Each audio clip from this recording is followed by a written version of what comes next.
ಸ್ವಾಗತ. ನಾನು ಹೇಮಕುಮಾರ್. ಈಗ ಜೀವಂತವಾಗಿರುವಂತಹ 183 ಕೆರೆಗಳ ಜಾಗದಲ್ಲಿ 235 ಎಕರೆಯಷ್ಟು ಭೂಮಿ ಏನಿದೆಯಲ್ಲ, ಜಾಗ ಏನಿದೆಯಲ್ಲ, ಅದನ್ನ ಕಬಳಿಕೆ ಮಾಡಲಾಗಿದೆ, ಒತ್ತುವರಿ ಮಾಡಬೇಕು ಅಂತ ಹೇಳಿ ಇದರ ಪ್ರಮುಖವಾಗಿ ಖಾಸಗಿ ಮತ್ತೆ ಸರ್ಕಾರಿ ಸಂಸ್ಥೆಗಳಿಂದ ಇದೆಲ್ಲವೂ ಕೂಡ ಒತ್ತುವರಿ ಆಗಿದೆ ಅಂತ ಹೇಳಿ ಇಲ್ಲಿ ಹೈಕೋರ್ಟ್ಗೆ ಸೂಚನೆಯನ್ನು ಕೂಡ ಕೊಡಲಾಗಿದೆ. ಸೊ ಈಗ ಹೈಕೋರ್ಟ್ ಏನ್ ಆದೇಶ ನೀಡುತ್ತೆ ಅನ್ನುವಂತ ಕುತೂಹಲ ಇರುವಂತದ್ದು. ಸೊ ಹಂಗಾಗಿ ಹೈಕೋರ್ಟ್ ಯಾವ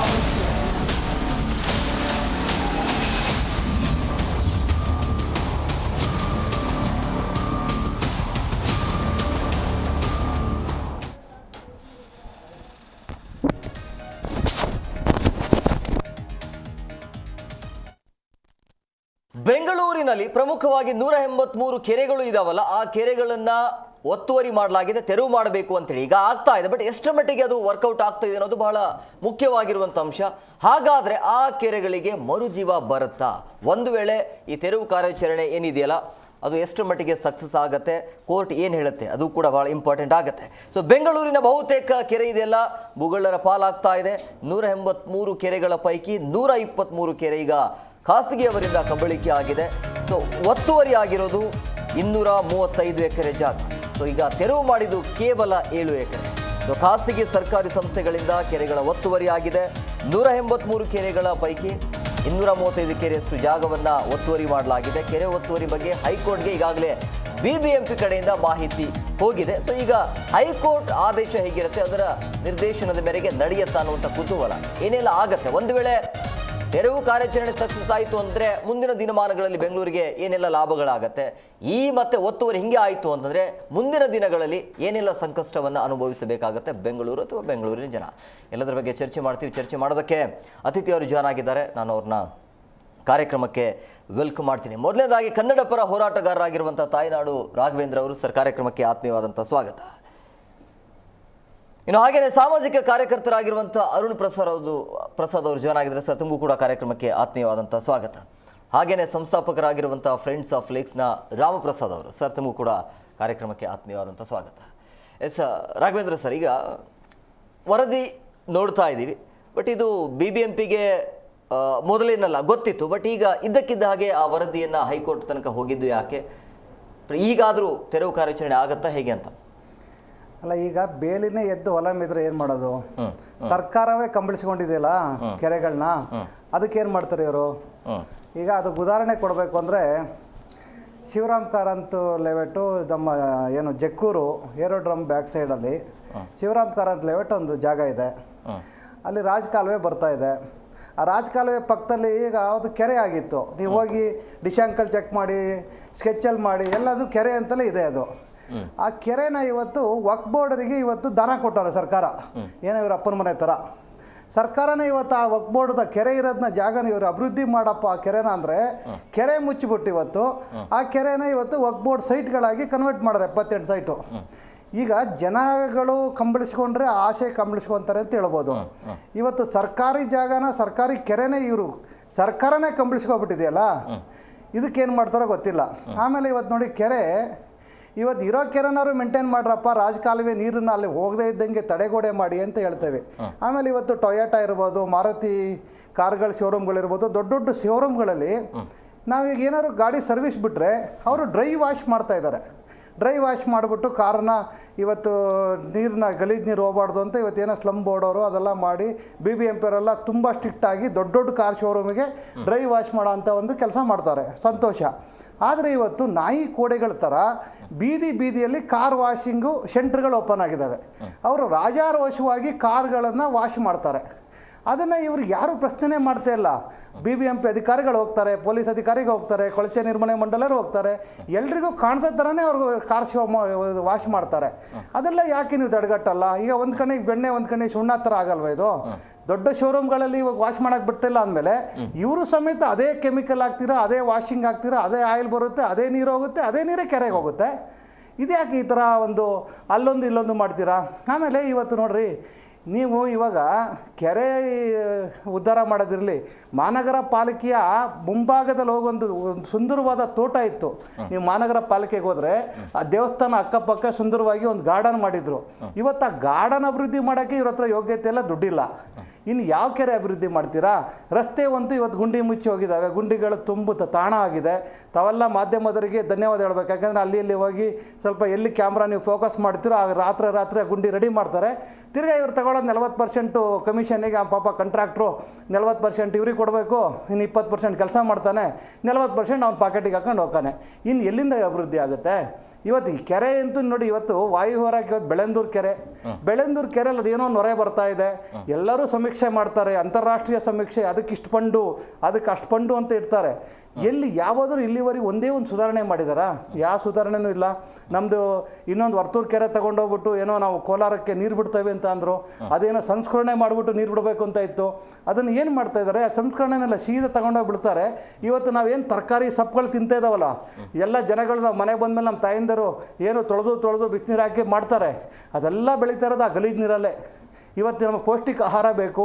ಏನೋ ನಾನು ಬೀಡಿ ಸೇದಿಲ್ಲ, ಸಿಗರೇಟ್ ಸೇದಿಲ್ಲ, ನಾನು ಗುಟ್ಕಾ ಹಾಕಿಲ್ಲ, ಆದರೂ ನನಗೆ ಕ್ಯಾನ್ಸರ್ ಬಂದುಬಿಡ್ತು, ನನಗೆ ಯಾವುದೋ ಕಾಯಿಲೆ ಬಂದುಬಿಡ್ತು ಅಂತ ನಾವು ಹೇಳ್ತೇವೆ. ಇವತ್ತು ಆಹಾರಗಳಲ್ಲಿ ಸಹ ಸುರಕ್ಷಣೆ ಆಗದಂಗೆ ಈ ಥರ ಕೆರೆ ಪಕ್ಕ ಸೈಡಲ್ಲಿ ಬೆಳೆಯೋಂಥದ್ದು ಕೆರೆಗಳು. ಇವತ್ತು ರಾಜಕಾರಣಿಗಳ ರೀ ನಾವು ಬೇಕಾದ್ರೆ ಲೀಸ್ಟ್ ಕೊಡ್ತೇವೆ. ಇವತ್ತು ನಮ್ಮದು ಬೇಗೂರು ಕೆರೆ ಇದೆ. ಬೇಗೂರು ಕೆರೆ ಒಳಗಡೆ ಒಬ್ಬ ಮಿನಿಸ್ಟರ್ ಆದವರು, ಇವತ್ತಿನ ಆಡಳಿತ ಪಕ್ಷದ MLA ಇವತ್ತು ಬಿಲ್ಡಿಂಗ್ ಕಟ್ತಾರೆ, ಒಳಗಡೆ ಅಪಾರ್ಟ್ಮೆಂಟ್ ಕಟ್ತಾರೆ. ನೀವು ಎಲ್ಲಿಂದ ಆ ಕೆರೆನ ಉದ್ಧಾರ ಮಾಡ್ತೀರಾ?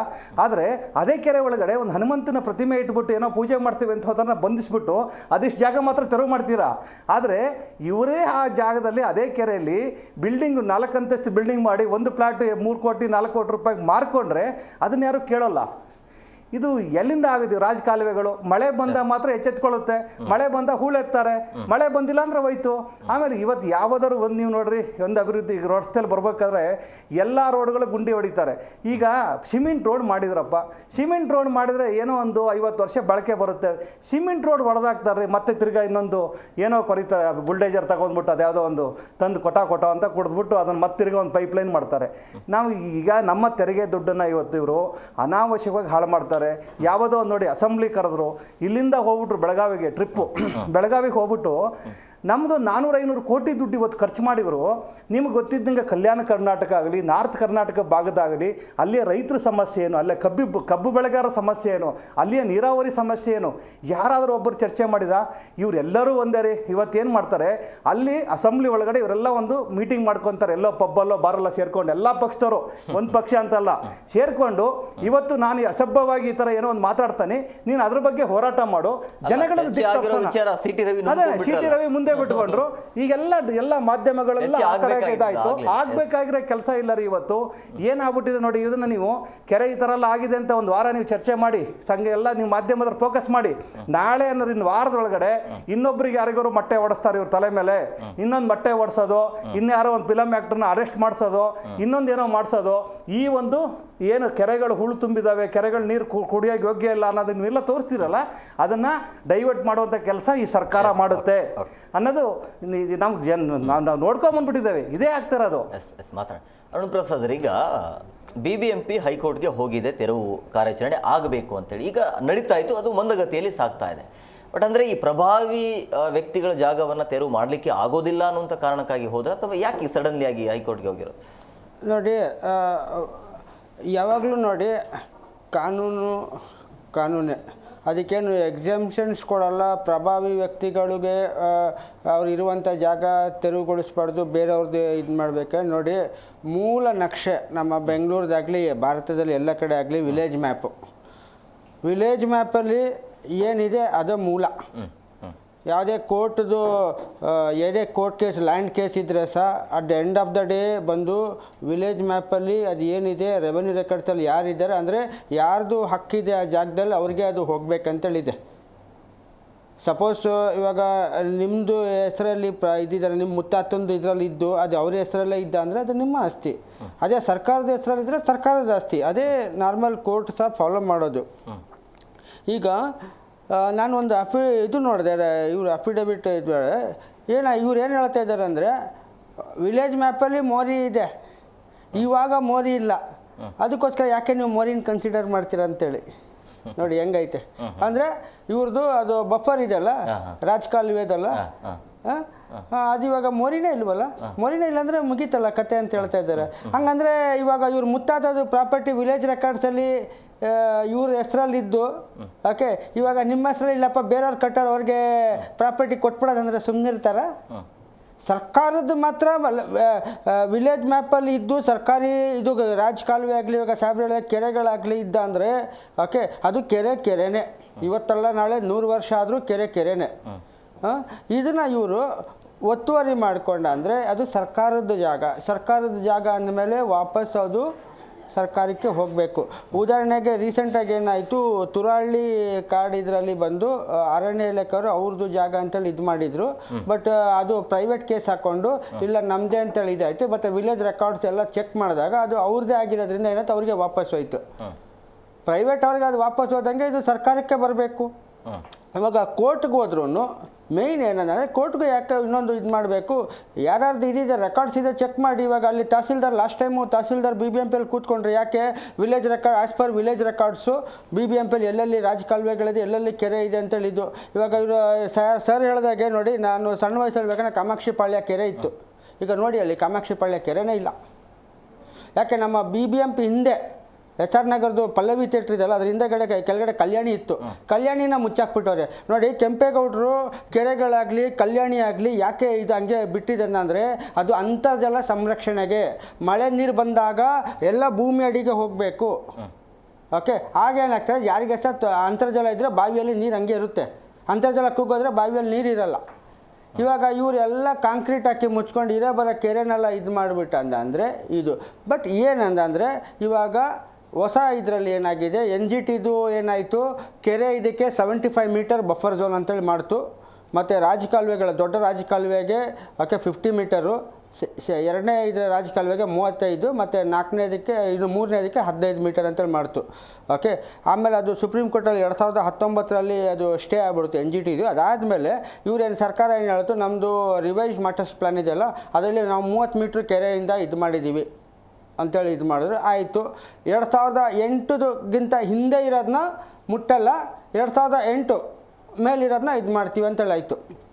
ಇವಾಗ ಕೆರೆಯಿಂದ 30 ಮೀಟರು ಬಫರ್ ಝೋನ್ ಅಲ್ಲಿ ಏನೂ ಕನ್ಸ್ಟ್ರಕ್ಷನ್ ಇರಬಾರ್ದು, ಏನೂ ಇರಬಾರ್ದು. ಇವಾಗ ಅದನ್ನು ಇವರು ಮಾಡಲೇಬೇಕು. ಏನು ರೀಸನ್ ಅಂತ ಕೊಡ್ತಾರೆ. ಇವಾಗ ಸುಪ್ರೀಂ ಕೋರ್ಟ್ ಇವಾಗ ರೀಸೆಂಟ್ ಜಡ್ಜ್ಮೆಂಟಲ್ಲಿ ಏನು ಹೇಳ್ತಂದ ಅಂದರೆ ಇವಾಗ ರೆಗ್ಯುಲರೈಸೇಷನ್ ಮಾಡೋಕ್ಕಾಗಲ್ಲ ಇಲ್ಲಿಗಲ್ ಬಿಲ್ಡಿಂಗ್ಸ್ನ ನೀವು ರೆಗ್ಯುಲರೈಸ್ ಮಾಡೋಕ್ಕಾಗಲ್ಲ, ಅದನ್ನ ತೆರವುಗೊಳಿಸಲೇಬೇಕು. ನೆಕ್ಸ್ಟ್ ಇನ್ನೊಂದು ಆದೇಶ ಹೊಡುತ್ತೆ ಏನಂದರೆ ಇಲ್ಲಿ ಕಮೆನ್ಸ್ಮೆಂಟ್ ಸರ್ಟಿಫಿಕೇಟ್ ಇಲ್ಲ ಅಂದರೆ ಬೆಸ್ಕಾಮ್ ಅವರು ಎಲೆಕ್ಟ್ರಿಸಿಟಿ ಕೊಡಬಾರ್ದು, BWHSB ಅವರು ನೀರು ಮತ್ತು ಸ್ಯಾನಿಟ್ರಿದು ಕೊಡಬಾರ್ದು ಅಂತೇಳಿ ಇದಾಗಿದೆ. ಇವಾಗ ಒಂಥರ ಕೋರ್ಟ್ದು ಆರ್ಡರ್ ಆದಮೇಲೆ ಇವರು ಕೋರ್ಟ್ ಆರ್ಡ್ರನ್ನ ಇಂಪ್ಲಿಮೆಂಟ್ ಮಾಡಬೇಕು. ಇವ್ರಿಗೆ ಏನಾದರೂ ಎಕ್ಸ್ಟ್ರಾ ಪವರ್ ಇದೆಯಾ ಕೋರ್ಟ್ ಆರ್ಡ್ರನ್ನ ಇಂಪ್ಲಿಮೆಂಟ್ ಮಾಡಲ್ಲ ಅಂತೇಳಿ ಇದು ಮಾಡೋಕ್ಕೆ? ಬೇರೆದಕ್ಕೆಲ್ಲ ನೋಟಿಸ್ ಇದು ಮಾಡಿ ನೋಡಿ. ಇಮ್ಮಿಡಿಯೇಟು BBMP ಅವರು ಕೆರೆ ವಿಭಾಗದವರು ಓಕೆ, ಅಲ್ಲಿ ಕೆರೆಯಲ್ಲಿ ನೋಡಿ ಒಂದು IAS ರ್ಯಾಂಕ್ ಇದ್ದಾರೆ. ಓಕೆ, ಮತ್ತು ಬೇರೆ ಇದೆಲ್ಲ ಇದ್ದಾರೆ. ಏನಕ್ಕಿರೋದು ಸಂಬಳ ತಗೊಂಡು ಸುಮ್ಮನಿರಕ್ಕ ಕೆಲಸ ಮಾಡೋಕ್ಕೆ. ಸರ್ ಇಡೀ ಕರ್ನಾಟಕದಲ್ಲಿ ಎಲ್ಲ ಡಿಪಾರ್ಟ್ಮೆಂಟ್ ನೋಡಿದ್ರೆ 2 ಇಲ್ಲ 3 IAS ಆಫೀಸರ್ ಇರ್ತಾರೆ. BBMPಲ್ಲಿ IAS ಆಫೀಸರ್ ಮೇಲೆ IAS ಆಫೀಸರ್ ಕೊಳಿತಾ ಬಿದ್ದವ್ರೆ. ಏನು ಮಾಡ್ತಾ ಇದ್ದಾರೆ? ಒಂದು ಆರ್ಡ್ರ್ ಇಂಪ್ಲಿಮೆಂಟ್ ಅಷ್ಟೊಂದು IAS ಆಫೀಸರ್ ಬೇಕನ್ರಿ?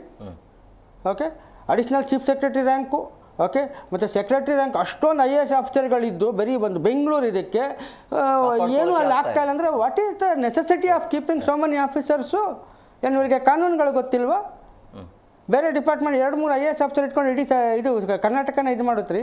ನಮ್ಮ ಪಶುಸಂಗೋಪನಾ ಇಲಾಖೆ ತಗೊಂಡ್ರೆ ಸೆಕ್ರೆಟರಿ ಒಂದು IAS ಆಫೀಸರು, ಕಮಿಷನರ್ ಒಂದು IAS ಆಫೀಸರ್ ಅಷ್ಟೇ, 2 IAS ಇಡೀ ಕರ್ನಾಟಕ ಪಶುಸಂಗೋಪನೆ ಇದು ಮಾಡ್ತಾರೆ. BBMPಯಲ್ಲಿ ಓಕೆ ಅಷ್ಟೊಂದು ಝೋನಲ್ ಕಮಿಷನರ್ಸ್ ಇದ್ದು ಓಕೆ, ಸ್ಪೆಷಲ್ ಕಮಿಷನರ್ ಇದ್ದು, ಕಮಿಷನರು ಓಕೆ, ಅದಾದಮೇಲೆ ಅಡಿಷ್ನಲ್ ಚೀಫ್ ಸೆಕ್ರೆಟರಿ ಇಷ್ಟೊಂದು ಇಟ್ಕೊಂಡು ಒಂದು ಬೆಂಗಳೂರಲ್ಲಿ ಏನು ಇದು ಕೆರೆನ ಜಾಗನ ಇದು ಮಾಡಲಿಕ್ಕಾಗಲ್ಲ ಅಂದರೆ what is the point? S Ramaprasad sir, ಈಗ ಈ 235 ಎಕರೆ ಜಾಗವನ್ನು ಒತ್ತುವರಿ ಮಾಡಿಕೊಂಡಿದ್ದಾರೆ. ಬಟ್ ಇಲ್ಲಿ ತನಕ ಆಗಿರೋದು ಕೇವಲ 7 ಎಕರೆ ಜಾಗ ಮಾತ್ರ ತೆರವಾಗಿದೆ. ಈ ಮಂದಗತಿಯಲ್ಲಿ ಯಾಕೆ ತೆರವು ಕಾರ್ಯಾಚರಣೆ ನಡೀತಾ ಇದೆ ಅಂತ ಕೆಲವು ಹಿಸ್ಟ್ರಿ ಕೊಟ್ಬಿಡ್ತೀನಿ.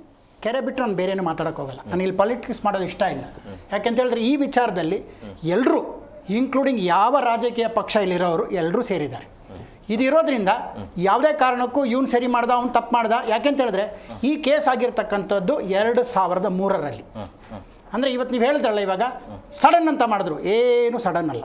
2008ರಲ್ಲಿ ಮೊದಲನೇ ಆದೇಶ ತೆರವು ಕಾರ್ಯಕ್ರಮ ಮಾಡಿ ಅಂತ. ಯಾರ ಇದರ ಕೆಳಗಡೆಗೆ ಅವಾಗ AT ರಾಮಸ್ವಾಮಿ ರಿಪೋರ್ಟ್ ಕೆಳಗಡೆಗೆ ಮಾಡಿ ಅಂತ ಬರುತ್ತೆ, ಅದನ್ನು ನೋಡ್ಕೊಂಡು ಮಾಡಿ ಅಂತ. ಅದಾದ ನಂತರ ಅಯ್ಯಯ್ಯೋ ಇವರು AT ರಾಮಸ್ವಾಮಿ ರಿಪೋರ್ಟ್ ಸರಿಯಲ್ಲ ಅಂತ ಹೇಳ್ಬಿಟ್ಟು ಮತ್ತಿನ್ನೊಂದು ಇದು AT Ramaswamy report is what we call it as a bureaucratic report. Next ಬರೋಣ ಸರ್, ಜುಡಿಷಿಯರಿ ರಿಪೋರ್ಟ್ ಬರುತ್ತೆ 2012 NK Patil report court case. ಅದರಲ್ಲೂ ಏನು ಹೇಳ್ತಾರೆ, ಎಲ್ಲವನ್ನು ತೆರವು ಮಾಡಬೇಕು ಅಂತ. ಇದು ನಾನು ಬರೀ BBMP ಬಗ್ಗೆ ಮಾತ್ರ ಮಾತಾಡ್ತೇನೆ, ಬೇರೆ ಹೊರಗಡೆ ಮಾತಾಡಲ್ಲ. ಯಾಕಂದರೆ ಇದರಲ್ಲಿ ಒತ್ತುವರಿ ಮಾಡುವಂಥ ಹಲವಾರು ಆಯಾಮಗಳಿವೆ ಇದರಲ್ಲಿ ಸರ್ಕಾರಿ ಒತ್ತುವರಿ ಮತ್ತು ಖಾಸಗಿ ಒತ್ತುವರಿ. ಆದರೆ ಕೆಲವು ಒತ್ತುವರಿಯನ್ನು ರೆಗ್ಯುಲರೈಸ್ ಮಾಡತಕ್ಕಂಥ ಕಾರ್ಯಕ್ರಮಗಳಲ್ಲೂ ಕೂಡ ಹಲವಾರು ಜನ ಪೊಲಿಟಿಷಿಯನ್ಸು ಮತ್ತು ಸೋ ಕಾಲ್ಡ್ CSR ಫಂಡಿಂಗ್ ಕೊಡ್ತಕ್ಕಂಥ ಏಜೆನ್ಸಿಗಳು, NGOಗಳು. ಮತ್ತೆ ಹೇಳ್ತಾ ಇದ್ದೀನಿ, NGOಗಳು ನಾವು ಯಾರು ತುಂಬ ವಿಜೃಂಭಣೆಯಿಂದ ಒಳ್ಳೆ ಕೆಲಸ ಮಾಡ್ತಿದ್ದಾರೆ ಅನ್ಕೋತೀವಲ್ವಾ, ಅವರುಗಳು ಇವ್ರುಗಳ ಜೊತೆ ಸೇರಿಕೊಂಡು ಬಂಡು ಕಟ್ಟಿ ಅಲ್ಲಿ ಹೊರಗಡೆ 30 ಎಕರೆ ಬಿಟ್ಬಿಡ್ತಾರೆ, 10 ಎಕರೆ ಬಿಟ್ಬಿಡ್ತಾರೆ. ಈಳಳಿಗೆ ಕೆರೆ 1 ಮೊದಲನೇ ನಾನು ನಿಮಗೆ ಕೊಡ್ತಕ್ಕಂಥದ್ದು, ಶಿಕಾರಿಪಾಳ 2, ಮಾರಗೊಂಡಹಳ್ಳಿ 3, 10 ಎಕರೆ 15 ಎಕರೆ. ಇವಾಗ ಅದೆಲ್ಲ ಲೆಕ್ಕಕ್ಕೆ ಇಲ್ಲ, ಇವಾಗ ಬಿಟ್ಟಿದ್ದೀವಿ. ಇದು ಲೆಕ್ಕಕ್ಕೂ ತಗೊಂಬಂದಿಲ್ಲ ನಾವು ಇವಾಗ ಈ ಇದರಲ್ಲಿ. ಇವಾಗ ನಮ್ಗೆ ಮುಖ್ಯವಾಗಿ ಬೇಕಾಗಿರ್ತಕ್ಕಂಥದ್ದು ಮೊದಲನೇದು ಲಕ್ಷ್ಮಣರಾವ್ ಕಮಿಟಿ ರಿಪೋರ್ಟ್. ಅದ್ರಲ್ಲಿ ನೋಡಿ ಒಂದು ಒತ್ತುವರಿ ಬರುತ್ತೆ 1986 ಮೊದಲನೇ ಕೋರ್ಟ್ ಕೇಸ್. ಮತ್ತೆ ನೆಕ್ಸ್ಟ್ ಬರ್ತಕ್ಕಂಥ AT ರಾಮಸ್ವಾಮಿ ರಿಪೋರ್ಟ್ 2002 ಮತ್ತು 2008ಕ್ಕೆ ಒಂದು ಆದೇಶ. ನೆಕ್ಸ್ಟು ಆದೇಶ ಬರ್ತಕ್ಕಂಥದ್ದು 2012 ಏನು NK ಪಾಟೀಲ್ ರಿಪೋರ್ಟ್ ವಿತ್ ಅದರಲ್ಲೂ ಆದೇಶಗಳು ಎಲ್ಲಾನು. ಆವಾಗ ನಮ್ಮಲ್ಲಿ ಹೇಳ್ತಾರೆ, ಸರ್ 5 ವರ್ಷ ಸಮಯ ಕೊಡಿ, ಇದು ಎಲ್ಲವನ್ನು ಸರಿ ಮಾಡಿಬಿಡ್ತೇವೆ ಅಂತ. 5 ವರ್ಷ ಆದ ನಂತರ ಪಾಪ ನಮ್ಮವರು ಕಂಟೆಂಪ್ಟ್ ಆಫ್ ಕೋರ್ಟ್ ಆಗ್ತಾರೆ, ಸರ್ ಏನೂ ಮಾಡಿಲ್ಲ ನೀವುಗಳು ಅಂತ. ಸರ್ ನಾನು ಕಮಿಷನರೇ ಇರಲಿಲ್ಲ ಸರ್ ಅವಾಗ, ನನಗೊಂದು 5 ವರ್ಷ ಕಟ್ಬಿಡಿ, ಎಲ್ಲ ಸರಿ ಮಾಡಿಬಿಡ್ತೀವಿ. ಸರ್ 2 ವರ್ಷ ಅಲ್ಲಿಂದೆಲ್ಲ ಎಷ್ಟಾಯಿತು? 7 ವರ್ಷ ಮತ್ತೆ ಬಂತು ಸರ್, 2ನೇ ಕಂಟೆಂಪ್ಟ್ ಆಫ್ ಕೋರ್ಟ್ ಆಯಿತು. ಆಮೇಲೆ ನಾವೊಂದು ಸಭೆ ಮಾಡಿದ್ವಿ ಸರ್, ನಾವು ಇದನ್ನು ಮಾತಮ್ಮ ಅಂತ ಕರಿತೀವಿ. ಯಾಕೆ ಹೇಳಿ, ಅಲ್ಲಿ ನಾವು ಶ್ರದ್ಧಾಂಜಲಿ ಕೊಟ್ವಿ. ಯಾವುದಕ್ಕೆ ಹೇಳಿ, NK ಪಾಟೀಲ್ ರಿಪೋರ್ಟ್ ವಿತ್ 2012 ಒಂದು ಕೋರ್ಟಿನ ಆದೇಶ, ಹೈಕೋರ್ಟಿನ ಆದೇಶದ ಒಂದು ಶ್ರದ್ಧಾಂಜಲಿ, ಒಂದು ನಾವು ವರ್ಷ ಇವಾಗ ನಾನು ಅದು 10 ವರ್ಷಕ್ಕೊಂದ್ಸತಿ ಮಾಡಬೇಕು ಅಂತಿದ್ದೀವಿ. ಇದರಿಂದ ನಮಗೆ ಒಂಥರ ಯಾರು ಹೋರಾಟಗಾರ ಇದ್ದೀವಿ, ಕೋರ್ಟ್ಗೆ ಹೋದರೆ ನಿಮಗೆ ಬಂದುಬಿಡುತ್ತೆ ಒಂದು ಇದು ಅಂತ ಹೇಳ್ತಿಲ್ವಾ. ಇವತ್ತು ಕೋರ್ಟ್ ಕೂಡ ಅಲ್ಲಿ ನಿಂತವರು ಜಸ್ಟಿಸ್ ವೀರಪ್ಪ, ಇದೆಲ್ಲ ರೆಕಾರ್ಡ್ ಆಗಿ ಯೂಟ್ಯೂಬಲ್ಲಿದೆ. 2 ಅವರ್ ಅವರು ಕೂತ್ಕೊಂಡು ಅಲ್ಲಿ ಇದೆಲ್ಲ ಆಗಿದ್ದ ಆ ಪ್ರೋಗ್ರಾಮಲ್ಲಿ justice Veerappa, justice NK Patil ಮತ್ತು ಬ್ಯೂರೋಕ್ರಾಟ್ಸ್ ಎಲ್ಲರೂ ಕೂತ್ಕೊಂಡು ಹೇಳಿದ್ದೇನು, ಹೌದು ಆದೇಶ ಇದೆ, ನಾವೇನು ಮಾಡೋಕ್ಕಾಗಲ್ಲ. ಮತ್ತು ಮಾಡಿದ್ದೇನು, 2003 ಹಾಕೊಂಬಂದು ಕೋರ್ಟ್ ಕೇಸು, ಆದೇಶ 2012, ಅದಾದಮೇಲೆ 2 ಕಂಟೆಂಪ್ಟ್ ಆಫ್ ಕೋರ್ಟು. ಇಷ್ಟು ಮುಗಿದ ಮೇಲೂ ಕೂಡ ಯಾರಿಗೂ ಇದು ಮಾಡಲಿಕ್ಕಾಗಲಿವಂತೆ. ಅಂದರೆ ಅರ್ಥ ಏನು, ನಮ್ಮಲ್ಲಿ ಯಾರಲ್ಲೂ ಕೂಡ ಇದು ಮಾಡುವ ಯೋಗ್ಯತೆ ಇಲ್ಲ, ಮಾಡುವಂಥ ಶಕ್ತಿನೂ ಇಲ್ಲ. ಯಾರು, ಕರ್ನಾಟಕ ಪೊಲ್ಯೂಷನ್ ಕಂಟ್ರೋಲ್ ಬೋರ್ಡ್ ಆಗಲಿ, ಆ ಕಡೆಯಿಂದ BDA ಆಗಲಿ, ಈ ಕಡೆಯಿಂದ BBMP ಆಗಲಿ, ಆ ಕಡೆಯಿಂದ ರೆವೆನ್ಯೂ ಡಿಪಾರ್ಟ್ಮೆಂಟ್ ಆಗಲಿ, ಈ ಕಡೆಯಿಂದ KTCD ಆಗಲಿ, ಇದರ ಮಧ್ಯದಲ್ಲಿ ನಾವು ಇನ್ನೂ ಒಂದು ತರ್ತೀವಿ. LDA, KLCDA ಮತ್ತು KTCD, Karnataka tank conservation development authority ಅಂತ. ಇವತ್ತು ಕರ್ನಾಟಕದಲ್ಲಿ ಒತ್ತುವರಿ ತೆಗೆಯುವಂಥ ಒಂದು ಅಧಿಕಾರ ಇರತಕ್ಕಂಥದ್ದು ಇವರು ಒಬ್ಬರಿಗೆ ಮಾತ್ರ. ಅದೇ ಸರ್, ನಾವು ಯಾರ ಹತ್ರ ಹೋಗ್ಬಿಟ್ಟು ಒತ್ತುವರಿ ತೆಗೀರಿ ಅಂತಿದ್ವಿ, KTCD ಹತ್ರ ಅಲ್ಲ, BBMP ಹತ್ರ ತೆಗೀರಿ ಅಂತೀವಿ. ಇದಕ್ಕೂ BBMPಗೂ ಸಂಬಂಧವೇ ಇಲ್ವಲ್ಲ, ಅವ್ರಿಗೆ ಅಧಿಕಾರನೇ ಇಲ್ವಲ್ಲ ಓಪನ್ ಮಾಡೋದಕ್ಕೆ. ಅಧಿಕಾರ ಕೊಟ್ಟಿರೋದಲ್ಲ ನಾವು KTCD ಕೊಟ್ಟಿಟ್ಟಿದ್ವಲ್ವ. ಇದು ಅಂದರೆ ಆದೇಶ ನಾವು ತೊಗೊಂಬರೋದ್ರಲ್ಲಿ ಇದೆಯಲ್ವಾ. ಒಂದೊಂದು ನಾವು ಅನ್ಸ್ಕೋತೀವಿ, ನಾವು ಆ್ಯಕ್ಟಿವಿಸ್ಟ್ಗಳು ತಪ್ಪು ಮಾಡ್ತಿದ್ದೀವಿ ನಾವು ಈ ವಿಚಾರದಲ್ಲಿ ಅಂತ. ಯಾರಿಗೋ ತರಬೇಕಾರೆ ಆ್ಯಕ್ಟಿವಿಸ್ಟ್ನ ತಗೊಂಡು ಇವನು ಹೊಡೆಯೋದು, ಅವನು ಮಾಡ್ತೀನಿ ಸರ್ ಅಂತ. ಈ ಮುಟ್ಟಾಳ್ತನ ನೋಡ್ತಾ ಇದ್ದೀವಿ ಕೋರ್ಟಲ್ಲಿ, ಈ ಮುಟ್ಟಾಳ್ತನವನ್ನು ನೋಡ್ತಾ ಇದ್ದೀವಿ. ಇದರ ಮಧ್ಯದಲ್ಲಿ ಇವಾಗ KTCD ಏನಿದೆ, ಇವಾಗ Karnataka tank conservation development authority 2018 ಇದೇ Siddaramaiah government last day of the ಸೆಷನಲ್ಲಿ ಒಂದು ಅಮೆಂಡ್ಮೆಂಟ್ ತರ್ತಾರೆ. ಏನಂತ ಗೊತ್ತಾ ನಿಮಗೆ, ಕೆರೆ ಒಳಗಡೆ ಬಫರ್ ಝೋನ್ ಅಲ್ಲ, ಕೆರೆ ಒಳಗಡೆ ರೋಡು, ಬ್ರಿಡ್ಜಸ್ಸು, ಅಲೆಡ್ ಕನ್ಸ್ಟ್ರಕ್ಷನ್ನು ಮಾಡುವ ಅಧಿಕಾರ ಇದೆ ಅಂತ. ಸರ್ ಇವಾಗ ಹೆಬ್ಬಾಳ ಕೆರೆ ಇದ್ದಿದ್ದು 194 ಏಕರ್. ನಂತರ ಅದು ಪಂಚಾಯತಿಯಿಂದ ಫಾರೆಸ್ಟ್ ಡಿಪಾರ್ಟ್ಮೆಂಟ್ ಬರುತ್ತೆ, 153 ಆಗುತ್ತೆ. ನಂತರ ಅಲ್ಲಿಂದ CMCಗೆ ಬರುತ್ತೆ, ಅದು ಬರೋ ಅಷ್ಟರಲ್ಲಿ 140 ಆಗುತ್ತೆ. ಅಲ್ಲಿಂದ ವಾಪಸ್ ಮತ್ತೆ ಫಾರೆಸ್ಟ್ ಡಿಪಾರ್ಟ್ಮೆಂಟ್ ಹೋಗುತ್ತೆ, 112 ಆಗುತ್ತೆ.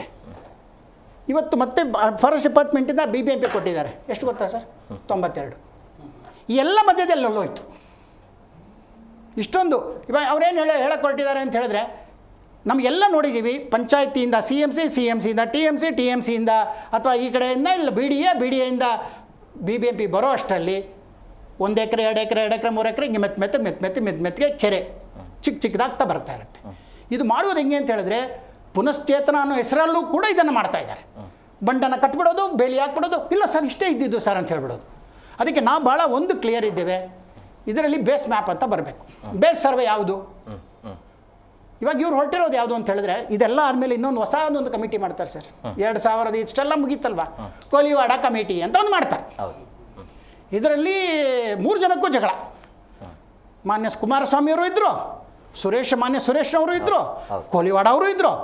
3 ಜನ ಜಗಳ ಮಾಡ್ಕೊಂಡ್ರಲ್ಲ, ಟೇಬಲ್ ಮಾಡಿದ್ಮೇಲೆ ಏನಾಯಿತು? ಏನು ಮಾತುಕತೆ ಆಗಲಿಲ್ಲ. ಇವತ್ತು ನಾವು ಕೋಲಿವಾಡ ಕಮಿಟಿ ರಿಪೋರ್ಟಿನ ಮೇಲ್ಗಡೆ ಹೋಗ್ತಾ ಇದ್ದೀವಿ, ಆ ಸರ್ವೆ ಮೇಲೆ ಹೋಗ್ತಾ ಇದ್ದೀವಾ? ನಮಗೆ ಇವ್ರು ಹೇಳ್ತಾನೆ ಅಲ್ಲ, ಯಾವ ಸರ್ವೆ ಪ್ರಕಾರ ನೀವು 283 ಎಕರೆ ಹೇಳ್ತಿದ್ದೀರಾ? ಹೇಳ್ತಾ ಇಲ್ಲ. ಯಾವ ಕೆರೆಯಲ್ಲಿ ಎಲ್ಲಿ? ಹೇಳ್ತಾ ಇಲ್ಲ. 7 ಎಕರೆ ಮಾಡಿದ್ವಿ ಅಂತ ಹೇಳ್ತಿದ್ದೀರಾ, ಇದು ಯಾರು 7 ಎಕರೆ ಅದನ್ನು ಸರಿಯಾಗಿ ಹೇಳ್ತಾ ಇಲ್ಲ. ಸೊ ಇದು ಕೋರ್ಟಲ್ಲೂ ನಾನು ಈ ಮಾಹಿತಿ ಕೇಳ್ತಿಲ್ಲ. ಇವತ್ತು ನೀವು ನೋಡಿದ್ರೆ ಅಲ್ಲಿ ಜನ ಕೊಟ್ಟಾರವ್ರು ಕೇಳಿರ್ತಕ್ಕಂಥದ್ದು, ನೀವು ಏನೋ ಹೇಳ್ತಿದ್ದೀರಾ, ಬಟ್ ನಮಗೆ ಇಲ್ಲಿ ಅದೇನು ನಮಗೆ ಸಿಗ್ತಾ ಇಲ್ವಲ್ಲ ಇಲ್ಲಿ ಅಂತ. ಈಗಿನ ಕೋರ್ಟಿನ ಆದೇಶ ಏನಿದೆ, ಇದು ಒಟ್ಟು 9 ಕೋರ್ಟಿನ ಆದೇಶಗಳಿವೆ, ವಿಚ್ ಇನ್ಕ್ಲೂಡ್ಸ್ NGT ಕೋರ್ಟಿನ ಆದೇಶ. ಇಷ್ಟು ಎಲ್ಲವನ್ನೂ ಸೇರಿದ್ರೂ ಕೂಡ ಯೋಚನೆ ಮಾಡಿ, 15 ವರ್ಷದಲ್ಲಿ 9 ಕೋರ್ಟಿನಿಂದ ಇದೇ ಆದೇಶ ಬಂದು ಏನೂ ಆಗಿಲ್ಲ. ಓಕೆ, ಈಗ ಸಡನ್ ಅಂತ ಯಾಕೆ ಮಾಡ್ತಿದ್ದಾರೆ ಅಂತ ನೀವು ಕೇಳ್ಬೋದು. ಏನಿಲ್ಲ ಸರ್, ಒಂದು 3400 ಕೋಟಿ ಕ್ಲೈಮೇಟ್ ರಿಸೈಲೆನ್ಸ್ ಫಂಡ್ ಅಂತ ಬಂದಿದೆ ವರ್ಲ್ಡ್ ಬ್ಯಾಂಕಿಂದ. ಈ ದುಡ್ಡು ಅರ್ಜೆಂಟಾಗಿ ಬೇಕು ಅವ್ರಿಗೆ. ಪಾಪ ನಮ್ಮ ಇವ್ರ ಹತ್ರ ಇವಾಗ ಏನು ಮಾಡ್ಕೊಂಡಿದ್ದಾರೋ ನಂಗೆ ಗೊತ್ತಿಲ್ಲ, ಒಟ್ಟರಲ್ಲಿ ದುಡ್ಡಿಲ್ಲ, ಇಷ್ಟು ಮಾತ್ರ ಎಲ್ರಿಗೂ ಗೊತ್ತಾಗ್ತಾ ಇದೆ. ಈ 3400 ಕೋಟಿ ಬೇಕೇ ಬೇಕು.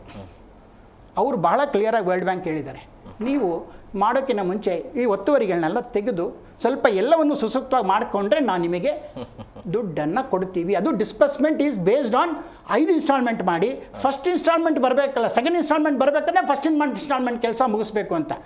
ಸೊ ಸರ್, ಇದು ಈಗ ನಡೀತಾ ಇರ್ತಕ್ಕಂಥ ನಾಟಕ ಏನಿದೆ, ನಾನು ಮತ್ತೆ ಯಾಕೆ ನಾಟಕ ಹೇಳ್ತೀನಿ ಅಂತ ಹೇಳಿದ್ರೆ, ಮಾಡಬೇಕು ಅಂತ ಇದ್ದಿದ್ರೆ 2012 ಕೋರ್ಟ್ ಕೇಸ್ಗೆ ಮುಗಿಸ್ಬೇಕಾಗಿತ್ತು. ಅದು 2 ಕಂಟೆಂಪ್ಟ್ ಆಗೋಯ್ತು. ಇನ್ನು 3ನೇ ಕಂಟೆಂಪ್ಟಲ್ಲಿ ನಿಜ ಹೇಳಬೇಕು ಅಂತ ಮಾಡಬೇಕಾಗಿರೋದು, ಎಲ್ಲ IAS ಅಧಿಕಾರಿಗಳು ಯಾರೆಲ್ಲ ಇದನ್ನು ಕೇಳ್ದಿರಾ ಈ ಥರ ಕೋರ್ಟಿನ ಎದುರುಗಡೆ ನಿಂತ್ಕೊಂಡು ಈ ಥರ ಮಾಡಿದಾರಲ್ವಾ, ಅವ್ರನ್ನೆಲ್ಲ ಜೈಲೊಳಗೆ ಹಾಕಬೇಕು. ಆದರೆ ಇದುವರೆಗೂ ಒಬ್ಬರನ್ನು ಕೂಡ, ಯಾಕೆಂದರೆ ನಾವು ಕ್ರಿಮಿನಲ್ ಕೇಸ್ ಮಾಡೋದಿಲ್ಲ ಸರ್, ನಾವೆಲ್ಲ ಹೋಗಿ ಸಿವಿಲ್ ಕೇಸ್ ಮಾಡಿರ್ತೀವಿ. ಸಿವಿಲ್ ಕೇಸಲ್ಲಿ ನಿಮಗೆ ಕ್ರಿಮಿನಾಲಿಟಿ ಸ್ವಲ್ಪ ಬರೋದಿಲ್ಲ. ಸೊ ಇನ್ಮೇಲೆ ಬಹುಶಃ ನಾವುಗಳು ಕೂಡ ಇನ್ಮೇಲೆ ಇವನ್ನೆಲ್ಲನೂ ಕ್ರಿಮಿನಲ್ ಇದಾಗಿ ತೊಗೋಬಾರ್ದು, ಸಿವಿಲ್ ಕೇಸಾಗಿ ತೊಗೋಬಾರ್ದು. ಯಾಕೆಂತ ಹೇಳಿದ್ರೆ ನೋಡಿ, ಬಸ್ ಸ್ಟ್ಯಾಂಡ್ ಆಯಿತು, ಇದೆಲ್ಲ ಸಾರ್ವಜನಿಕರಿಗೆ ತೊಗೊಂಡ್ರು ಒಪ್ಕೊಳ್ಳೋಣ, ಸೇರೋದು ಬಸ್ ಸ್ಟ್ಯಾಂಡ್ ಆಯಿತು, ಸಾರ್ವಜನಿಕರು ಬಳಸ್ತಾ ಇದ್ದಾರೆ, ಒಂದು ಇಸ್ರೋ ಆಯಿತು, ಸಾರ್ವಜನಿಕರಿಗೆ ನ್ಯಾಷನಲ್ ಇದಕ್ಕೆ ಬಳಸ್ತಾ ಇದ್ದಾರೆ ಅಂತ, ಅದನ್ನು ಒಂದೊಂದು ಒಪ್ಕೊಂಡ್ರು ಒಪ್ಕೋಬೋದು, ಪರವಾಗಿಲ್ಲ ಏನೋ ತೊಗೊಂಡ್ರು. ಆದರೆ ಪ್ರೆಸ್ಟೀಜು, ಬ್ರಿಗೇಡು, ಗೋದ್ರೇಜು, ಇನ್ನೊಂದು ಕಡೆ ನಮ್ಮ ಹೊಸಕೆರೆಹಳ್ಳಿ ಹತ್ರ ಟಾಟಾಸು ಹೇಗೆ ಬಿಟ್ಕೊಡ್ಬೇಕಾ? ಅದಕ್ಕೇನು ಮಾಡ್ತಾರೆ ಸರ್? ಇನ್ನೊಂದು, ಇವೆಲ್ಲಾನು ಹೊಡಿಬೇಕು ಅಂತ ಗೋದ್ರೇಜ್ ಪ್ರಾಪರ್ಟಿ ನೀವು ಬಫರ್ ಝೋನಲ್ಲಿ ಇದ್ದೀರಾ, ಒಡೆದು ಬಿಸಾಕಬೇಕು ಅಂತ NGT ಆರ್ಡರು ಇದೆ. ಏನನ್ನು ಮಾಡಿದ್ರೆ ಕೂತ್ಕೊಂಡಿದ್ದಾರೆ. NGT ಆರ್ಡರ್ ಬಂದಿದ್ರು ಸರಿ, ಇಲ್ಲಿಂದ ಹೈಕೋರ್ಟ್ ಆರ್ಡರ್ ಬಂದರೂ ಸರಿ, ಇದುವರೆಗೂ ಕೂಡ ಅದನ್ನು ಪಕ್ಕದಲ್ಲೂ ಕೂಡ ಹೋಗೋಷ್ಟು ಇವ್ರು ಯಾರಿಗೂ ಧೈರ್ಯನೂ ಇಲ್ಲ, ಯಾರು ಏನು ಮಾಡ್ತಿಲ್ಲ. ಅದಕ್ಕೆ ನಾನು ಹೇಳ್ತಾ ಇರ್ತಕ್ಕಂಥದ್ದು, ಈ ನಾವು 1000 ಹೇಳ್ಕೊಂಡು ಬರ್ಬೋದು, ಇಲ್ಲಿ ಯಾರಿಗೂ ಇಲ್ಲಿ ಬರೀ ನಾಟಕ ಆಡೋದಕ್ಕೆ ಇಷ್ಟಕ್ಕೂ ಎಲ್ಲರೂ ಏನು ಹೇಳಿರ್ತಕ್ಕಂಥದ್ದು, BBMPಯ ಲೇಕ್ಸ್ ಡಿಪಾರ್ಟ್ಮೆಂಟ್ಗೆ 2 ತಹಸೀಲ್ದಾರ್ಗಳನ್ನು ಹಾಕಬೇಕು. ಯಾಕಂದ್ರೆ ಅವರ ಕೆಲಸ ಇಷ್ಟೇ, ಏನು ಅಂತ ನೋಡಿ ಇದನ್ನು ಫಸ್ಟ್ ಮಾಡಬೇಕು ಅಂತ. ಇದರ ಆದೇಶ ಯಾವಾಗ ಬರುತ್ತೆ? ಒಂದು ಕಂಟೆಂಪ್ಟ್ ಆಗುತ್ತೆ 2015ರಲ್ಲಿ, 16ರಲ್ಲಿ. ಆ ಕಂಟೆಂಪ್ಟಿಗೆ ಇವ್ರು ಹೇಳಿದ್ದಾರೆ, ಕೋರ್ಟು ಕೂಡ ಹಾಕಿದ್ರಾ? ಕಮಿಟಿ ಮಾಡಬೇಕು ಅಂತ ಹೇಳಿದ್ರು. ಅಂದರೆ ನೀವು ಡಿಸ್ಟ್ರಿಕ್ಟ್ ಕಮಿಟಿ ಮಾಡಬೇಕು, ಸ್ಟೇಟ್ ಅಪೆಕ್ಸ್ ಕಮಿಟಿ ಮಾಡಬೇಕು. ಅವರ ಕಾರ್ಯಕ್ರಮ ಏನಿತ್ತು, ಅದರಲ್ಲಿ ಎಲ್ಲರೂ ತಗೋಬೇಕು ಅಂತನಿತ್ತು. ಅಂದರೆ Karnataka state legal services authority, district legal services authority ಮತ್ತು KTCDA, KLCDA ಎಲ್ಲರೂ ತಗೊಂಡು ಒಂದು ಕಮಿಟಿ ಮಾಡಿಬಿಟ್ಟು, ಅವರ ಉದ್ದೇಶ ಇದ್ದಿದ್ದು ಒಂದೇ, ಕೆರೆಗಳನ್ನು ಇದು ಉಳಿಸ್ತಕ್ಕಂಥದ್ದು ಅಂತ. ಅಲ್ಲೂ ಕೂಡ ಅಷ್ಟೇ, ಅದನ್ನು ಏನೂ ಮಾಡೋದಿಲ್ಲ. ನಾನು ನಿಮಗೆ ಹೇಳಬೇಕು ಅಂತೇಳಿ, ಇಷ್ಟು ಕೋರ್ಟ್ ಆರ್ಡರ್ಗಳಿವೆ, ಇಷ್ಟು ದೊಡ್ಡ ಹೋರಾಟ ಇದೆ ಹಿಂದುಗಡೆ ನಡೆದಿರ್ತಕ್ಕಂಥದ್ದು. ಇವತ್ತೇನೋ ಸ್ವಲ್ಪ ಭಯಪಟ್ಟು ಉಳಿಸ್ಕೊಂಡಿದ್ದಾರೆ ಅಂತ ಹೇಳಿದ್ರೆ, ಇನ್ನೊಂದು ತಪ್ಪಿದೆ, 183 ಅಲ್ಲ 210. ಯಾಕಂದರೆ ಇವರೇ ಕೊಟ್ಟಿರ್ತಕ್ಕಂಥ ಅಫಿಡವಿಟ್ ಅದು. ಇವರು ಒಂದೊಂದು ದಿನ ಒಂದೊಂದು ಅಫಿಡವಿಟ್ ಕೊಟ್ಟು ಒನ್ ಆಫ್ ದ ಕೋರ್ಟ್ ಕೇಸಲ್ಲಿ ಹೇಳ್ತಾರೆ, ನಿಮ್ಮ ಕರೆಕ್ಟ್ ನಂಬರ್ ಅಂತ ಯಾವುದೋ ನೀವೇ ಒಪ್ಪಿಗೆ ಬಂದು ಹೇಳ್ರಪ್ಪ ಅಂತ. ಇವತ್ತು ಇನ್ನು ಇಷ್ಟು ರಿಪೋರ್ಟ್ ಇದೆಯಲ್ವಾ, ಇನ್ನೊಂದು ರಿಪೋರ್ಟ್ ಬರುತ್ತಪ್ಪ, ಎಂಪ್ರಿ ರಿಪೋರ್ಟ್ ಅಂತ, ಅದು ಒಂದಿದೆ. ಇದೆಲ್ಲ ಮೇಲ್ಗಡೆಗೆ ಕೋರ್ಟ್ ಯಾವುದೂ ಸಮಾಧಾನ ಆಗೋದಿಲ್ಲ. 2.5 ಕೋಟಿ ಕೊಟ್ಟು ಇನ್ನೊಂದು ಹೊಸ ರಿಪೋರ್ಟ್ ಮಾಡಿದ್ದಾರೆ, ಅದು ನೇರಿ ರಿಪೋರ್ಟ್ ಅಂತ. ಆ ರಿಪೋರ್ಟಲ್ಲೂ ಅವ್ರು ಇದನ್ನೆಲ್ಲ ಹೇಳ್ಕೊಂಡು ಹೋಗಿದ್ದಾರೆ. ಸೊ ಇವಾಗ ನಮ್ಮ ಹತ್ರ ಎಷ್ಟು ರಿಪೋರ್ಟ್ ಆಯ್ತಪ್ಪ? ಒಟ್ಟು 9 ರಿಪೋರ್ಟ್ ಇದೆ. ಅಲ್ಲ, ಸಾಲದ 9 ರಿಪೋರ್ಟು ಇದನ್ನು ಏನೆಲ್ಲಿದೆ ಹೇಗಿದೆ ಅಂತ ನೋಡ್ಕೊಂಡು ಮಾಡೋದಕ್ಕೆ? ಆದರೂ ಕೂಡ ಈ ಕಾಟಾಚಾರದ ಈ ಒಂದು ಕೆಲಸವನ್ನು ಉಡಾಫೆ ಉದ್ದನ್ನು ಕೊಟ್ಕೊಂಡು ಮಾಡ್ತಿದ್ದಾರೆ ಹೊರತು, ಇದು ಕಾರಣ ಇಷ್ಟೇ, ಅವರಿಗೆ ಕ್ಲೈಮೇಟ್ ರೆಸೈಲೆನ್ಸ್ ಫಂಡ್ ಮತ್ತು ಈ flood mitigation disaster management fund ಏನು ಬಂದಿದೆ 3,400 ಕೋಟಿ, ಅದನ್ನು ಹೆಂಗಾದರೂ ತಗೋಬೇಕು. ಅದಕ್ಕೋಸ್ಕರ ನಡೀತಾ ಇರತಕ್ಕಂಥ ಕಣ್ಣು ಬೂದಿ ಮುಚ್ಚುವಂಥ ಕಾರ್ಯಕ್ರಮಗಳು, ಅದೇ ಥರ ಇದು ಚೆನ್ನಾಗಿ ನಮಗೆಲ್ಲ ತೇಪೆ ಎಳೀತಾ ಇದ್ದಾರೆ. ಇದು ನಿಜಾಂಶ ಇವತ್ತಿನ. ರಾಘವೇಂದ್ರ ಅವರೇ, ಇದೆಲ್ಲ ನೋಡ್ತಾ ಇದ್ರೆ ನಾಟಕನೇ ಅನ್ಸುತ್ತೆ. ಅಂದರೆ ಯಾಕೆ ಈ ನಾಟಕ? ಈಗ ರಾಜಕಾರಣಿಗಳ ಕೈವಾಡ ಇಲ್ಲದೆ ಇದೆಲ್ಲ ಆಗಲಿಕ್ಕೆ ಸಾಧ್ಯನೇ ಇಲ್ಲ. ಅಲ್ಲ, ಈಗ ಏನಾಗಿದೆ ನೋಡಿ, ರಾಜಕಾರಣಿಗಳು ಮುಂಚೆ ಎಲ್ಲ ಏನು ಮಾಡೋದು, ಸಮಾಜ ಸೇವೆ ಮಾಡೋದಕ್ಕೆ ಅದನ್ನು ಒಂದು ಏನೇ ಸೇವೆ ಮಾಡಬೇಕು ಅಂತ ರಾಜಕಾರಣಿ ಹೇಳಿ ಬರೋರು. ಈಗೆಲ್ಲ ಹೆಂಗಾಗಿದೆ, ಉದ್ಯಮಿಗಳಾಗಿ ಅವ್ರೇನು ಮಾಡ್ತಾರೆ, ದುಡ್ಡನ್ನು ಈಗ ಉದ್ಯಮದಲ್ಲಿ ನಾವೇನು ಮಾಡ್ತೇವೆ, ಒಂದು ಅಂಗಡಿ ಇಡ್ತೇವೆ, ಅಲ್ಲಿ ದುಡ್ಡು ಹಾಕ್ತೇವೆ, ದುಡ್ಡು ತೆಗಿತೇವೆ. ಇವತ್ತು ರಾಜಕಾರಣ ಅನ್ನೋದು ಹಾಗೆ ಆಗಿದೆ. ಅಲ್ಲಿ ಬಂದು ಖರ್ಚು ಮಾಡ್ತಾರೆ, ಅದನ್ನು ತಗೋಬೇಕು ಅಂದಾಗ ಈಗ ಅಣ್ಣವ್ರು ಹೇಳ್ದಂಗೆ 400 ಕೋಟಿ 4,000 ಕೋಟಿ ಅದನ್ನು ಹೆಂಗೆ ಹೊಡಿಬೇಕು, ನಾವು ವರ್ಲ್ಡ್ ಬ್ಯಾಂಕಿಂದ ಯಾವ ಸಾಲ ತರಬೇಕು, ಆ ದುಡ್ಡನ್ನು ಹೆಂಗೆ ಹೊಡಿಬೇಕು ಅನ್ನೋದ್ರಲ್ಲೇ ಇರ್ತಾರೆ ಅವರು. ಬೇರೆ ಅವ್ರಿಗೆ ಯಾವುದೋ ಆಪ್ಷನ್ನೇ ಇಲ್ಲ. ಈಗ ಹೆಂಗಾಗಿದೆ, ಈಗ ಎಲ್ಲ ನೋಡಿ, ಇವತ್ತು ಆಟದ ಮೈದಾನಗಳಾಗಿದ್ದಾವೆ, ಇದಾಗಿದ್ದಾವೆ. ಇವತ್ತೆಲ್ಲ ಶೋಭಾ ಡೆವಲಪರ್ಸು ನಾವೇನು ಹೇಳ್ತೇವೆ, ಈಗ ಬ್ರ್ಯಾಂಡ್ ಬೆಂಗಳೂರು ಮಾಡ್ತೇವೆ ಅಂತ ಬಂದರು, ಅದರಲ್ಲೊಬ್ಬರು ಪಾಲ್ದಾರರು. ಈಗ ಶೋಭಾದಲ್ಲಿ ಕೆರೆಗಳು ಒತ್ತುವರಿ ಇದೆ ಅಂತ ನಾವು ಇವತ್ತು ಮುಟ್ಟಕ್ಕಾಗುತ್ತಾ? ಇವತ್ತು ವಿರೋಧ ಪಕ್ಷದ ನಾಯಕರೇ ಅದು ಯಾವುದೋ ಹೋದಾಗ ಯಾರೋ ಪೊಲೀಸರು ಹಿಡ್ಕೊಂಡು ತೆಳ್ಳಾಡ್ತಾ ಇದ್ರು. ಇನ್ನು ಸಾಮಾನ್ಯರು ನಮ್ಮಂಥ ಹೋರಾಟಗಾರರು ಏನು ಮಾಡ್ತೀರಾ? ಏನು ಕೇಳೋಕ್ಕಾಗಲ್ಲ. ಈಗ ಅಂಥ ಪರಿಸ್ಥಿತಿ ಇದೆ. ಇವತ್ತು ಜನಗಳು ನೋಡಿ, ಕೆರೆ ಇವತ್ತು ಯಾರೋ ಒಬ್ಬನು ಓಟ್ ಕೇಳಕ್ಕೆ ಬಂದಾಗ ನಿಮ್ಮ ಅಕ್ಕಪಕ್ಕ ಒಂದು ಕೆರೆ ಇದೆ ಅಂತ ಇಟ್ಕೊಳ್ಳಿ, ಅಥವಾ ಅಲ್ಲಿಂದ ಆ ಒಂದು ರಾಜಕಾಲುವೆ ಇದೆ ಅಂತ ಇಟ್ಕೊಳ್ಳಿ, ಮೊದಲು ಅವನು ಕರ್ಕೊಂಡು ಹೋಗ್ಬೇಕು, ಅಲ್ಲಿ ನಿಲ್ಲಿಸ್ಬೇಕು. ನೋಡಪ್ಪ, ಇವತ್ತು ಮಳೆ ಬಂದರೆ ಇಲ್ಲಿ ತುಂಬಿಕೊಳ್ಳುತ್ತೆ, ಇವತ್ತು ನಾವು ಕೆರೆಯಲ್ಲಿ ವಾಸ ಮಾಡ್ತಾ ಇದ್ದೇವೆ, ಕೆರೆಗೆ ನೀರು ಹೋಗ್ತಾ ಇಲ್ಲ, ಕೆರೆ ಇವತ್ತು ಮುಚ್ಚೋಗಿದೆ, ಕೊಳಚೆ ಆಗಿದೆ, ಅದರಿಂದ ಈ ಸೊಳ್ಳೆಗಳು ಬರ್ತಾ ಇದೆ, ಬೇರೆ ಬೇರೆ ಇದನ್ನು ತೊಂದರೆಗಳಾಗ್ತಾ ಇದೆ. ಆ ಕೆರೆ ಸರಿ ಮಾಡಿಕೊಡು, ಆಮೇಲೆ ನನ್ನ ಹತ್ರ ಓಟ್ ಕೇಳಕ್ಕೆ ಬಾ ಅಂತ ಜನಸಾಮಾನ್ಯರು ಜಾಗೃತ ಆಗಬೇಕು. ಇವತ್ತು ನಾವು ಬರೀ ಬೆಂಗಳೂರು ಕೆರೆ ಬಗ್ಗೆ ಮಾತಾಡ್ತಿದ್ದೇವೆ ಸರ್. ಇವತ್ತು ನಮ್ಮದೆಲ್ಲ ಮಲೆನಾಡು ಭಾಗ. ಇವತ್ತು ಏನಾಗಿದೆ, ಬರೇ 300 ಅಡಿಗೆ ಬರ್ತಾರ ನೀರು, ಇವತ್ತು 800 ಅಡಿ ಬೋರ್ಗಳು ಕೊರಿತಾ ಇದ್ದಾವೆ. 800 ಅಡಿ ಬೋರ್ ಕೊರೆದು ಇವತ್ತು ಈ ಒಂದು ಹಸುಗಳು ಎಮ್ಮೆಗಳು ಏನಾದ್ರು ನೀರು ಕುಡಿಯೋಕೆ ಇವತ್ತು ಒಂದು ಕೆರೆಗಳಿಲ್ಲ, ಒಂದು ಕಲ್ಯಾಣಿಗಳಿಲ್ಲ, ಒಂದು ಬಾವಿಗಳಿಲ್ಲ. ಯಾವುದೇ ನಾವೆಲ್ಲ ಒಂದು ಕೊಳವೆ ಬಾವಿ ಅಲ್ಲ, ಮಾಮೂಲಿ ತೆರೆದ ಬಾವಿಯಲ್ಲಿ ನೀರು ಕುಡಿದು ಬದುಕಿರೋರು. ಇವತ್ತು ನೀರು ಬರ್ತಾ ಇಲ್ಲ, ನಿಮಗೆ ಅಂತರ್ಜಲ ಮಟ್ಟ ಕುಸ್ತೋಗಿದೆ. ಇದನ್ನೆಲ್ಲ ನೋಡಿಕೊಂಡು ಈಗ ಬರೇ ದುಡ್ಡು ಮಾಡಿ ಭ್ರಷ್ಟಾಚಾರ ಮಾಡಿ ಏನು ತಿಂತೀರಾ? ನೆಕ್ಸ್ಟು ತಿನ್ನಬೇಕಾದಾಗ ಹಸುವಾದ್ರೆ ಅನ್ನ ತಾನೇ ತಿನ್ನಬೇಕು. ಅನ್ನ ತಿನ್ನಬೇಕು ಅಂದಾಗ ಇವತ್ತು ನೀರು ಕುಡಿಬೇಕು ಅಂದರೆ ನೋಡಿರಿ, ನೀವು ಕೆಲವು ಕೆರೆ ತೋರಿಸ್ತಾ ಇದ್ದೀರಾ, ಅದು ನೋಡಿದರೆ ನಮ್ಗೆ ಹೊಟ್ಟೆ ಉರಿಯುತ್ತೆ. ಎಲ್ಲಿನೂ ಇವ್ರದ್ದು ಸ್ವಂತ ಇದಾದರೆ ನೋಡಿ, ಒಂದು ಮಾಲ್ ಮಾಡ್ಕೋಬೇಕು, ಇವ್ರು ಎಷ್ಟು ಹೈಫೈಯಾಗಿ ಮಾಡ್ಕೊತಾರೆ, ಎಷ್ಟು ಬೇಗ ಲಿಫ್ಟ್ ಮಾಡ್ತಾರೆ, ಎಷ್ಟು ಬೇಗ ರೋಡ್ ಸರಿ ಮಾಡ್ತಾರೆ, ಎಷ್ಟು ಬೇಗ ಅಲ್ಲಿ ಎಲ್ಲ ಕಾಮಗಾರಿನೂ ಎಚ್ಚೆತ್ತವಾಗಿ ಮಾಡಿಬಿಡ್ತಾರೆ. ಆಮೇಲೆ ಒಂದು ಟಾರ್ಗೆಟ್ ಇಟ್ಕೊತಾರೆ. ಒಬ್ಬ MLA ಒಬ್ಬ ಮಿನಿಸ್ಟ್ರು ಏನಾದರೂ ಒಂದು ಬಿಲ್ಡಿಂಗ್ ಕಟ್ಟಬೇಕು, ಅವನೊಂದು ಪಬ್ ಮಾಡಬೇಕು, ಬಾರ್ ಮಾಡಬೇಕು, ಅವನು ಅಭಿವೃದ್ಧಿ ಆಗಬೇಕು ಅಂದರೆ ನಂದು 5 ವರ್ಷ ಸರ್ಕಾರ ಇರೋದು, 5 ವರ್ಷ ನಂದು ಇರುತ್ತೆ, ಅಷ್ಟರೊಳಗಡೆ ನಾನು ಸೆಟ್ಲ್ ಆಗ್ಬಿಡಬೇಕು, ಅಷ್ಟರೊಳಗಡೆ ಗುರಿ ಇಟ್ಕೊತಾರೆ. ಆ ಬಿಲ್ಡಿಂಗನ್ನು ಕಟ್ಬಿಡ್ಬೇಕು, ಉದ್ಘಾಟನೆ ಮುಖ್ಯಮಂತ್ರಿಗಳಿಂದಲೇ ಮಾಡಿಸ್ಬಿಡ್ಬೇಕು, ಇಲ್ಲ ಪ್ರಧಾನಮಂತ್ರಿಯಿಂದ ಕರ್ಕೊಬಂದು ಮಾಡಿಸ್ಬೇಕು. ಆ ಒಂದು ಗುರಿನ ನೀವು ಸ್ವಂತ ಕನ್ಸ್ಟ್ರಕ್ಷನ್ ಮಾಡ್ಬೇಕಾದ್ರೆ, ಸ್ವಂತ ಬಿಲ್ಡಿಂಗ್ ಕಟ್ಟಬೇಕಾದ್ರೆ, ನೀವು ಸ್ವಂತ ಕೆಲಸ ಒಂದು ಶಾಲೆ ಓಪನ್ ಮಾಡ್ಬೇಕಾದ್ರೆ ನೀವು ಮಾಡ್ಕೊತೀರಾ. ಅದೇ ಕೆಲಸನ ಇವತ್ತು ನಾನೊಂದು MLA ಆಗಿದ್ದೀನಿ, ನನ್ನ ಕ್ಷೇತ್ರದಲ್ಲಿ ಎಷ್ಟು ಕೆರೆ ಬರ್ತವೆ, ಆ ಕೆರೆಗಳನ್ನು ಹೆಂಗೆ ಅಭಿವೃದ್ಧಿ ಮಾಡಬೇಕು, ಆ ಕೆರೆಗಳನ್ನು ಎಷ್ಟು ಒತ್ತುವರಿ ಆಗಿದೆ ತೆರವು ಮಾಡಬೇಕು, ಅದನ್ನು ಆ ಕೆರೆಗಳನ್ನು ಗಲೀಜನ್ನು ಎತ್ಬಿಟ್ಟು ಏನು ಮಾಡಬೇಕು ಅನ್ನೋದು ಯಾರಿಗೂ ಇಲ್ಲ. ಅವನಿಗೆ ಬರೋದೇ ಫಸ್ಟು ಎಲ್ಲಿ ಜಾಗ ಇದೆಯಪ್ಪ, ಗೌರ್ಮೆಂಟ್ ಜಾಗ, ಗೋಮಾಳ ಎಷ್ಟಿದೆ ನನ್ನ ಏರಿಯಾದಲ್ಲಿ, ಅವ್ನಿಗೆ ಕರೆಸ್ತಾನೆ ಸರ್ವೇವನ್ನ, ಇನ್ನೊಬ್ಬನ BBMPನ ಕರೆಸ್ತಾನೆ. ಎಲ್ಲರೂ ನೋಡಪ್ಪ ನಿನಗೇನು ಮಾಹಿತಿ ಇದೆ ಹೇಳು ಫಸ್ಟು, ನಿನಗೆಷ್ಟು ಗೋಮಾಳ ಗೊತ್ತಿದೆ, ನಿನಗೆಷ್ಟು ಒತ್ತುವರಿ ಇದ್ದಾವೆ. ಒತ್ತುವರಿ ಯಾರೋ ಇಲ್ಲ ಸರ್, ಅವ್ರು ಯಾರೋ ಬ್ರಿಗೇಡವ್ನು ಯಾರೋ ಒಂದು ಮಾಡ್ಕೊಬಿಟ್ಟಿದ್ದಾನಂತೆ ಒತ್ತುವರಿನ. ಹೌದನಪ್ಪ, ಅವ್ನು ಎಷ್ಟು ಪ್ಲಾಟ್ ಕಟ್ಟವನು ಹೇಳು, ಎಷ್ಟು ಕಟ್ಟವನೆ ಅಂದರೆ ಸರ್ ಒಂದು 150 ಪ್ಲಾಟ್ ಕಟ್ಟವನೆ. ನೋಡಪ್ಪ, ಇಲ್ಲ ನಾನು ಡೆಮೊರೇಷನ್ ಮಾಡಿಸ್ಬಿಡ್ತಾನೆ, ಅದರಲ್ಲಿ 30 ಪ್ಲಾಟ್ ನಾನು ಕೊಟ್ಬಿಡಕ್ಕೆ ಹೇಳು. ಇದು ಇವತ್ತಿನ ವ್ಯವಹಾರ ಆಗ್ತಾ ಇದೆ. ಹಿಂಗಾದ ನೀವು ಎಲ್ಲಿಂದ ಅಭಿವೃದ್ಧಿ ಕೇಳೋಕ್ಕೆ ಸಾಧ್ಯ? ಎಷ್ಟೋ ಮಿನಿಸ್ಟ್ರುಗಳ್ರಿ ಇವತ್ತು ನಾವು ಸುಮಾರು ಭಾಗದಲ್ಲಿ ಕೆರೆಯಲ್ಲಿ ಏನು 28 ಕ್ಷೇತ್ರ ಇದೆಯಲ್ಲ, 28 ಕ್ಷೇತ್ರದವ್ರು ಅವ್ರ ತಲೆ ಮೇಲೆ ಕೈ ಇಟ್ಬಿಟ್ಟು ಹೇಳ್ಬಿಡ್ಲಿ, ಅವ್ರು ಎಲ್ಲರೂ ಸಹ ರಾಜಕಾಲಿ ಒತ್ತುವರಿ ಮಾಡ್ಕೊಂಡಿದ್ದಾರೆ, ಎಲ್ಲರೂ ಸಹ ಕೆರೆ ಒತ್ತುವರಿ ಮಾಡ್ಕೊಂಡಿದ್ದಾರೆ, ಎಲ್ಲರೂ ಸಹ ಆಗಿದ್ದಾರೆ. ಯಾವುದೇ ಒಂದು ಪಕ್ಷ ಅಂತ ಅಲ್ಲ, ಎಲ್ಲ ಪಕ್ಷದವರು ಅದಕ್ಕೆ ಇನ್ವಾಲ್ವ್ ಆಗಿದ್ದಾರೆ. ಇದನ್ನು ಅದಕ್ಕೆ ಹೇಳಿದ್ದು ನಾವು ಫಸ್ಟೇ, ಬೇಲಿನೇ ಎದ್ದು ಹೊಲಮ ಇದ್ದರೆ ಯಾರು ಕಾಪಾಡೋದು? ಇವತ್ತು ಜನಗಳಿಗೆ ಯಾವುದೋ ಒಂದು ಬಸ್ಸಿಂದು ಬಿಟ್ಟಿ ಭಾಗ್ಯನೋ ಇನ್ನೊಂದು ಭಾಗ್ಯನೋ ಕೊಟ್ಬಿಡ್ತಾರೆ, ಆ ಸಮಯದಲ್ಲಿ ಆಮರಿಸ್ತಾರೆ, ಅಥವಾ ಏನೋ ಒಂದು ಭ್ರಷ್ಟಾಚಾರ ಹಗರಣದಲ್ಲಿ ಅವನು ಹೊರಗಡೆ ಬರ್ತಾನೆ. ಬರ್ತಾನೆ, ಅಥವಾ ಒಂದು ಏನೋ ರೇಪ್ ಕೇಸಲ್ಲಿ ಹೊರಗಡೆ ಬರ್ತಾರೆ. ಬಂದ ಮೇಲೆ ಅವರೊಂದು ಏನೋ ನಾಟಕ, ಎಲ್ಲ ಫಿಲಮ್ ಲ್ಯಾಂಡಿಂದ ನಾಟಕಗಾರರಿಂದ ಬಂದು ಅವ್ರೇನೋ ಒಂದು ಮೊಟ್ಟೆ ಹೊಡ್ಸ್ಕೊಂತಾರೆ, ಅವ್ರು ಯಾರೋ ಒಂದು ಮಾಡ್ತಾರೆ. ಅದನ್ನು ಜನಗಳು ಡೈವರ್ಟ್, ಅಯ್ಯೋ ಪಾಪ ನಮ್ಮ ಮಿನಿಸ್ಟ್ರಿ ಮೊಟ್ಟೆ ಹೊಡೆದ್ಬಿಟ್ರು, ನಮ್ಗೆ ಹಿಂಗೆ ಆಗೋಯ್ತು ಅನ್ನೋದು ಜನ ಮರ್ತೋಗ್ಬಿಡ್ತಾರೆ. ತಾನೇ ಓಡಿಸ್ಕೊಳ್ಳೋದು ಅಲ್ಲ, ಅದನ್ನ ಮರ್ತು ಬಿಡ್ತಾರೆ ಜನಗಳು. ಇದು ಅಭಿವೃದ್ಧಿ ಯಾರು ಕೇಳ್ತಾರೆ ಹೇಳಿ? ಅಭಿವೃದ್ಧಿ ಕೇಳಲ್ಲ. ಇದು ಒಂದು ನಾಟಕಗಾರರ ಪ್ರಪಂಚ ಆಗ್ಬಿಟ್ಟಿದೆ. ಮುಂಚೆಲ್ಲ ನಮ್ಮ ಗುಬ್ಬಿ ವೀರಣ್ಣ ಅವರು ಏನು ಬೈತಾ ಇದ್ರು, ನಾಟಕ ಮಾಡಿ ಅವ್ರು ತೋರಿಸ್ತಾ ಇದ್ರು ರಾಜಕಾರಣಿಗಳು ಹಿಂಗೆ ಮಾಡ್ತಾರೆ ಅಂತೇಳಿ. ಇವತ್ತು ನಮ್ಮಲ್ಲಿರೋ ರಾಜಕಾರಣಿಗಳೇ ನಾಟಕಗಾರ ಆಗ್ಬಿಟ್ಟವ್ರೆ. ಇನ್ನೇನು ಮಾಡೋಕ್ಕಾಗುತ್ತೆ? ಕಲಾಕಾರಗಳು. ಮಾತಾಡೋಣ, ಬ್ರೇಕ್ನ ಸಮಯ ಆಗಿದೆ. ಬ್ರೇಕ್ ಆದ ಬಳಿಕ ಈ ಇರುವಂತ ಕೆರೆಗಳು ಬತ್ತಿ ಹೋದ್ರೆ ಮುಂದಿನ ದಿನಮಾನಗಳಲ್ಲಿ ಬೆಂಗಳೂರಿನಲ್ಲಿ ಆಗುವಂತಹ ಸಮಸ್ಯೆಗಳು ಏನು, ಅದರ ಬಗ್ಗೆ ಚರ್ಚೆ ಮಾಡ್ತೀವಿ. ಬ್ರೇಕ್ ಆದ ಬಳಿಕ ವಿಶೇಷ ಕಾರ್ಯಕ್ರಮಕ್ಕೆ ಸ್ವಾಗತ. ಅರುಣ್ ಪ್ರಸಾದ್ ಸರ್, ಈಗ ಪ್ರಮುಖವಾಗಿ ಕೆರೆಗಳನ್ನು ನುಂಗಿರೋದು ಪ್ರಭಾವಿ ವ್ಯಕ್ತಿಗಳು, ಮತ್ತು ಈಗ ದೊಡ್ಡ ದೊಡ್ಡ ಕಂಪನಿಗಳು ಏನಿದಾವಲ್ಲ ಅದು. ಬಟ್ ಅದು ತಾಕತ್ ಇದೆಯಾ BBMPಗೆ ಆಗಿರ್ಬೋದು ಅಥವಾ ಅಧಿಕಾರಿಗಳಿಗೆ ಅವ್ರನ್ನ ಹೋಗಿ ಅಲ್ಲ ಅನಿವಾರ್ಯವಾಗಿ ಅದನ್ನು ತೆರವು ಮಾಡಲೇಬೇಕು ಅಂತ ಹೇಳಿ ಅದು ಸಾಧ್ಯ ಇದೆಯಾ ಸರ್? ಒಂದು ನಾನು ನಿಮಗೆ ಹೇಳ್ತೇನೆ ಏನಂದರೆ, ಇದು ಸಿವಿಲ್ ಸರ್ವಿಸ್ ಕಂಡಕ್ಟ್ ರೂಲ್ಸ್ ಇದೆ, ಇದು ತುಂಬ ಮುಖ್ಯ. ಇದು ಸಿವಿಲ್ ಸರ್ವಿಸ್ ಕಂಡಕ್ಟ್ ರೂಲ್ಸಲ್ಲಿ ಏನು ಹೇಳುತ್ತಂದರೆ, ಯಾರೇ ಒಂದು ಇದು ಸೀನಿಯರ್ ಮಿನಿಸ್ಟರ್ ಇರ್ಬೋದು, ಇಲ್ಲ ಅವ್ರಿಗಿಂತ ಸೀನಿಯರ್ ಆಫೀಸರ್ ಇರ್ಬೋದು, ಇವಾಗ ಒಂದು ಆದೇಶ ಏನಾರು ಒಂದು ಮಾಡಬೇಡ್ದು ಅಂತೇಳಿ ಒಂದು ಬಂದು ಎಮರ್ಜೆನ್ಸಿ ಟೈಮಲ್ಲಿ ಓರಲಾಗಿ ಫೋನಲ್ಲಿ ಹೇಳ್ಬೋದು. ಅದು ಹಾಗೆ 24 hours ಆರ್ ವಿದಿನ್ 48 hours ಒಳಗಡೆ ಅದನ್ನ ಬಂದು ರೈಟಿಂಗಲ್ಲಿ ಹಾಕಬೇಕು. ಓಕೆ, ವೆರಿ ಇಂಪಾರ್ಟೆಂಟ್ ಇದು. ಯಾಕೆ ಹೇಳ್ತೀನಿ ಅಂದರೆ, ಸಪೋಸ್ ಒಂದು ಮಿನಿಸ್ಟ್ರೇ ಒಂದು IAS ಆಫೀಸರ್ಗೆ ಫೋನ್ ಮಾಡ್ತಾರೆ, ಇಲ್ಲಪ್ಪ ನೀನು ಅದನ್ನ ಮುಟ್ಬೇಡ, ಇದು ನಮ್ಮದು ಅಂತೇಳಿ. ಇಲ್ಲ ಒಂದು ಸೀನಿಯರ್ ಆಫೀಸರು ಜೂನಿಯರ್ ಆಫೀಸರ್ಗೆ ಹೇಳ್ತಾರೆ, ಏನೋ ನೀನು ಅದನ್ನ ಮುಟ್ಟಕ್ಕೆ ಹೋಗ್ಬೇಡ ಅಂತೇಳಿ ಓರಲಾಗೆ ಇವರು ಇದು ಮಾಡ್ತಾರೆ. ಬಟ್ಟು ಕಂಡಕ್ಟ್ ರೂಲ್ಸ್ ಪ್ರಕಾರ ಅವರು ಓರಲಾಗಿ ಯಾವಾಗ ಹೇಳ್ಬೇಕಂದ್ರೆ ಅನಿವಾರ್ಯ ಕಾರಣ, ಟೈಮ್ ಇಲ್ಲ ಆದೇಶ ಮಾಡಲಿಕ್ಕೆ, ಅಂಥ ಟೈಮಲ್ಲಿ ಆಯ್ತಪ್ಪ ಇದು ಮಾಡು ಅಂತ ಹೇಳ್ಬಿಟ್ಟು, ಬಟ್ ಅದು ಹೇಳಿದ್ನ ರೈಟಿಂಗಲ್ಲಿ ಹಾಕ್ಬೇಕಂತೇಳಿ ಸಿವಿಲ್ ಸರ್ವಿಸ್ ರೂಲ್ಸಲ್ಲಿ ಇದೆ.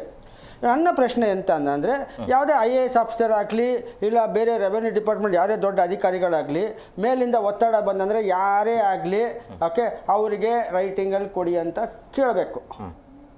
ಮತ್ತು ಇನ್ನೊಂದು ಬಂದು, ಯಾವುದೇ ಕೋರ್ಟ್ ಆದೇಶಗಳಾಗಲಿ ಗೌರ್ಮೆಂಟ್ ಆರ್ಡರ್ಸ್ ಇಂಪ್ಲಿಮೆಂಟ್ ಆಗಿಲ್ಲ ಅಂದರೆ ಅಂಥವ್ರ ಮೇಲೆ ಕಾನೂನು ಕ್ರಮ ತಗೊಳ್ಳೋಕ್ಕೆ ಹೆಸರು ಹೇಳೋದಲ್ಲ, ಕ್ರಿಮಿನಲ್ಗೆ ಇದು ಮಾಡಬೇಕಂತೇಳಿ. It is a ditch one. ಇವಾಗ ನೋಡಿ, BBMP ಆ್ಯಕ್ಟ್ 104(1) ಅಡಿಯಲ್ಲಿ ಸರ್ಕಾರದ ಇದು ಮಾಡಿಲ್ಲ ಅಂದರೆ ಅವ್ನಿಗೆ ಡಿಸ್ಮಿಸ್ ಮಾಡುವಂಥ ಇದಿದೆ. KMC ಆ್ಯಕ್ಟ್ 1973 ಸೆಕ್ಷನ್ 91 ಅದೇ. ಮತ್ತು all India civil service conduct rules ಕೆಲಸ ಇದೆ, ಅವರು ಸರ್ಕಾರದ ಇದು ಮಾಡಿಲ್ಲ ಅಂದರೆ ಅವ್ರನ್ನ ತೆಗೆದಾಕ್ಬೋದು ಅಂತೇಳಿ. ಇವಾಗ ಜನರಿಗೆ ಉಳಿದಿರೋದೇನಂದರೆ ಕಂಡಕ್ಟ್ ರೂಲ್ಸಲ್ಲಿ ಯಾಕೆ ಇವ್ರನ್ನ ಅಧಿಕಾರಿಗಳನ್ನ ಇದು ಮಾಡೋದು? ಜನರ ಸೇವೆಗೋಸ್ಕರ ಅಲ್ಲಪ್ಪ ಅಡ್ಮಿನಿಸ್ಟ್ರೇಟಿವ್ ಇರೋದು. ಓಕೆ, ಇವರು ಅದು ಜನರಿಗೆ ಏನು ಇದು ಮಾಡಬೇಕು, ಅದೇ ಇದಾಗಿಲ್ಲ ಅಂದರೆ ಹೆಂಗೆ? ಮತ್ತು ಇನ್ನೊಂದು ಕಮಿಟಿ ರಿಪೋರ್ಟಲ್ಲಿ ಒಂದು ಡ್ರಾಬ್ಯಾಕ್ ಇದೆ. ಈ ಕಮಿಟಿ ರಿಪೋರ್ಟ್ ಏನಂದರೆ, the government can accept or reject the committee report or put it on hold. Please remember that. ಯಾವುದೇ ಕಮಿಟಿ ರಿಪೋರ್ಟ್ ಆಗಿ, ಅದಕ್ಕೆ ಇವರು ಅಷ್ಟೊಂದು ಕಮಿಟಿ ರಿಪೋರ್ಟ್ಗಳು ಮಾಡೋದು. ಕಮಿಟಿ ರಿಪೋರ್ಟ್ ಮಾಡಿಬಿಟ್ಟು ನಾನೊಂದು ಕಮಿಟಿ ರಿಪೋರ್ಟ್ ಮಾಡಿ ನಾನು ಕೊಡ್ತೇನೆ, ನಿಮಗೆ ವರದಿ ಕೊಡ್ತೇನೆ. ಆ ವರದಿ ಬಂದು ಸರ್ಕಾರ ಒಪ್ಕೋಬೋದು, ಇಲ್ಲ ಹಂಗೆ ತಿರಸ್ಕರಿಸ್ಬೋದು, ಇಲ್ಲ ಹಂಗೆ ಫ್ರಿಜ್ಜಲ್ಲಿ ಹಾಕ್ಬಿಟ್ಬಿಡ್ಬೋದು 6 ತಿಂಗಳಾದ್ಮೇಲೆ ನೋಡೋದು ಅಂದ್ಬಿಟ್ಟು. ಬಟ್ ಏನು ಮುಖ್ಯ ಇದನ್ನು ಅಂದರೆ, ಮೂಲ ದಾಖಲಾತಿಗಳು ಅಂದರೆ ವಿಲೇಜ್ ಮ್ಯಾಪು, ರೆವೆನ್ಯೂ ರೆಕಾರ್ಡ್ಸಲ್ಲಿ ಏನಿದೆ, ಓಕೆ, ಅದು ಮೂಲ ದಾಖಲಾತಿಗಳು. ಆಲ್ ಲಿಟಿಗೇಷನ್ಸು ಎಲ್ಲ ಬಂದು ಸೆಟ್ಲ್ ಆಗೋದು ಎಲ್ಲ ಬಂದು ಏನಂದರೆ ಆ ಮೂಲ ದಾಖಲಾತಿಯಲ್ಲೇ. ಇವಾಗ ಮೂಲ ದಾಖಲಾತಿಯಲ್ಲಿ ಕೆರೆ ಅಂತೇಳಿದ್ದ ಅಂದರೆ ಅದು ಸರ್ಕಾರಿ ಜಾಗ ಅಂತೇಳಿದ್ದ ಅಂದರೆ ಅದು ಸರ್ಕಾರದ, ಬೇರೆಯವ್ರಿಗೆ ಹೋಗಲ್ಲ. ಇವರು ಹೆಂಗೆ ಇವರು ಇನ್ನೂ ಸುಮ್ಮನೆ ಕೂತಿದ್ದಾರೆ? Why are they not implementing? ಇವಾಗ ಏನಂದರೆ ಇಮಿಡಿಯೇಟ್ ಸರ್ವಿಸ್ ರೂಲ್ಸ್ ಪ್ರಕಾರ ಅಂಥ ಅಧಿಕಾರಿಗಳನ್ನ ತೆಗೆದಾಕಬೇಕು, ಮುಗೀತು. ಮಾಡೋಕ್ಕಾಗಲ್ವ? ಇವಾಗ ಮಿನಿಸ್ಟ್ರಿ ಹೇಳಿದ್ರ, ಇಲ್ಲ ಸೀನಿಯರ್ ಆಫೀಸರ್ ಯಾರು ಹೇಳಿದ್ರ, ಆಯಿತು ರೈಟಿಂಗಲ್ಲಿ ಕೊಡೋಕ್ಕೆ ಹೇಳಿ, ಯಾರು ಹೇಳಿದ್ರು, ಅವಾಗೆಲ್ಲ ಇದಾಗುತ್ತೆ. ಇವಾಗ ನೋಡಿ, ಇನ್ನೊಂದು ತುಂಬ ಇದು ನಮ್ಮ ಯಾವುದು ಖನಿಜ ಭವನಲ್ಲಿ ಅಂತರ್ಜಲ ಸಂರಕ್ಷಣಾ ನಿಗಮ ಅಂತೇಳಿದೆ, ground water conservation this one. ಏನು ಮಾಡ್ತಾಯಿದ್ದಾರೆ? ಅಂತರ್ಜಲ ಕುಗ್ಗೋಗ್ತಾ ಇದೆ. ಏನು ಮಾಡ್ತಾಯಿದ್ದಾರೆ? ಏನೂ ಮಾಡ್ತಾಯಿಲ್ಲ. ಇವಾಗ ನೀರಿನ ಸಮಸ್ಯೆ ಆದಂದರೆ ಇವಾಗ ಎಲ್ಲ ಮಳೆ ಬಂದಾಗೆಲ್ಲ ಇದಾಯಿತು. ಇವಾಗ ಅಂಥ ಇದರಲ್ಲಿ ಏನು ಮಾಡಲಿಕ್ಕಾಗ್ತದೆ? What are the officials are doing? ನಮ್ಮ ಪ್ರಶ್ನೆ ಇಷ್ಟೇ. ಇವಾಗ ಬಂದು ತುಂಬ ಇಂಪಾರ್ಟೆಂಟಾಗಿ ಏನದ ಅಂದರೆ ಅಧಿಕಾರಿಗಳು ಕೆಲಸ ಮಾಡಬೇಕು, ಇಲ್ಲ ಅವ್ರನ್ನ ಮನೆಗೆ ಹಾಕಬೇಕು. ಯಾಕಿರೋದು ನಮ್ಮ ಇದು ಕೆರೆಗಳನ್ನ ಇದ್ರಿ. ಇವಾಗ ಎಷ್ಟೋ ಕಡೆ ನಾಯಂಡಹಳ್ಳಿ ಕೆರೆ, ಯಾಕೆ ನಾನು ಹೇಳಿದೆ ಸುಂಕುದಕಟ್ಟೆ ಕೆರೆ, ಕೆರೆನೇ ಇಲ್ಲ ಇವಾಗ. ಎಲ್ಲೋಗಿದೆ ನಮ್ಮ ಇದು NGV ಕೆರೆ ಇತ್ತು.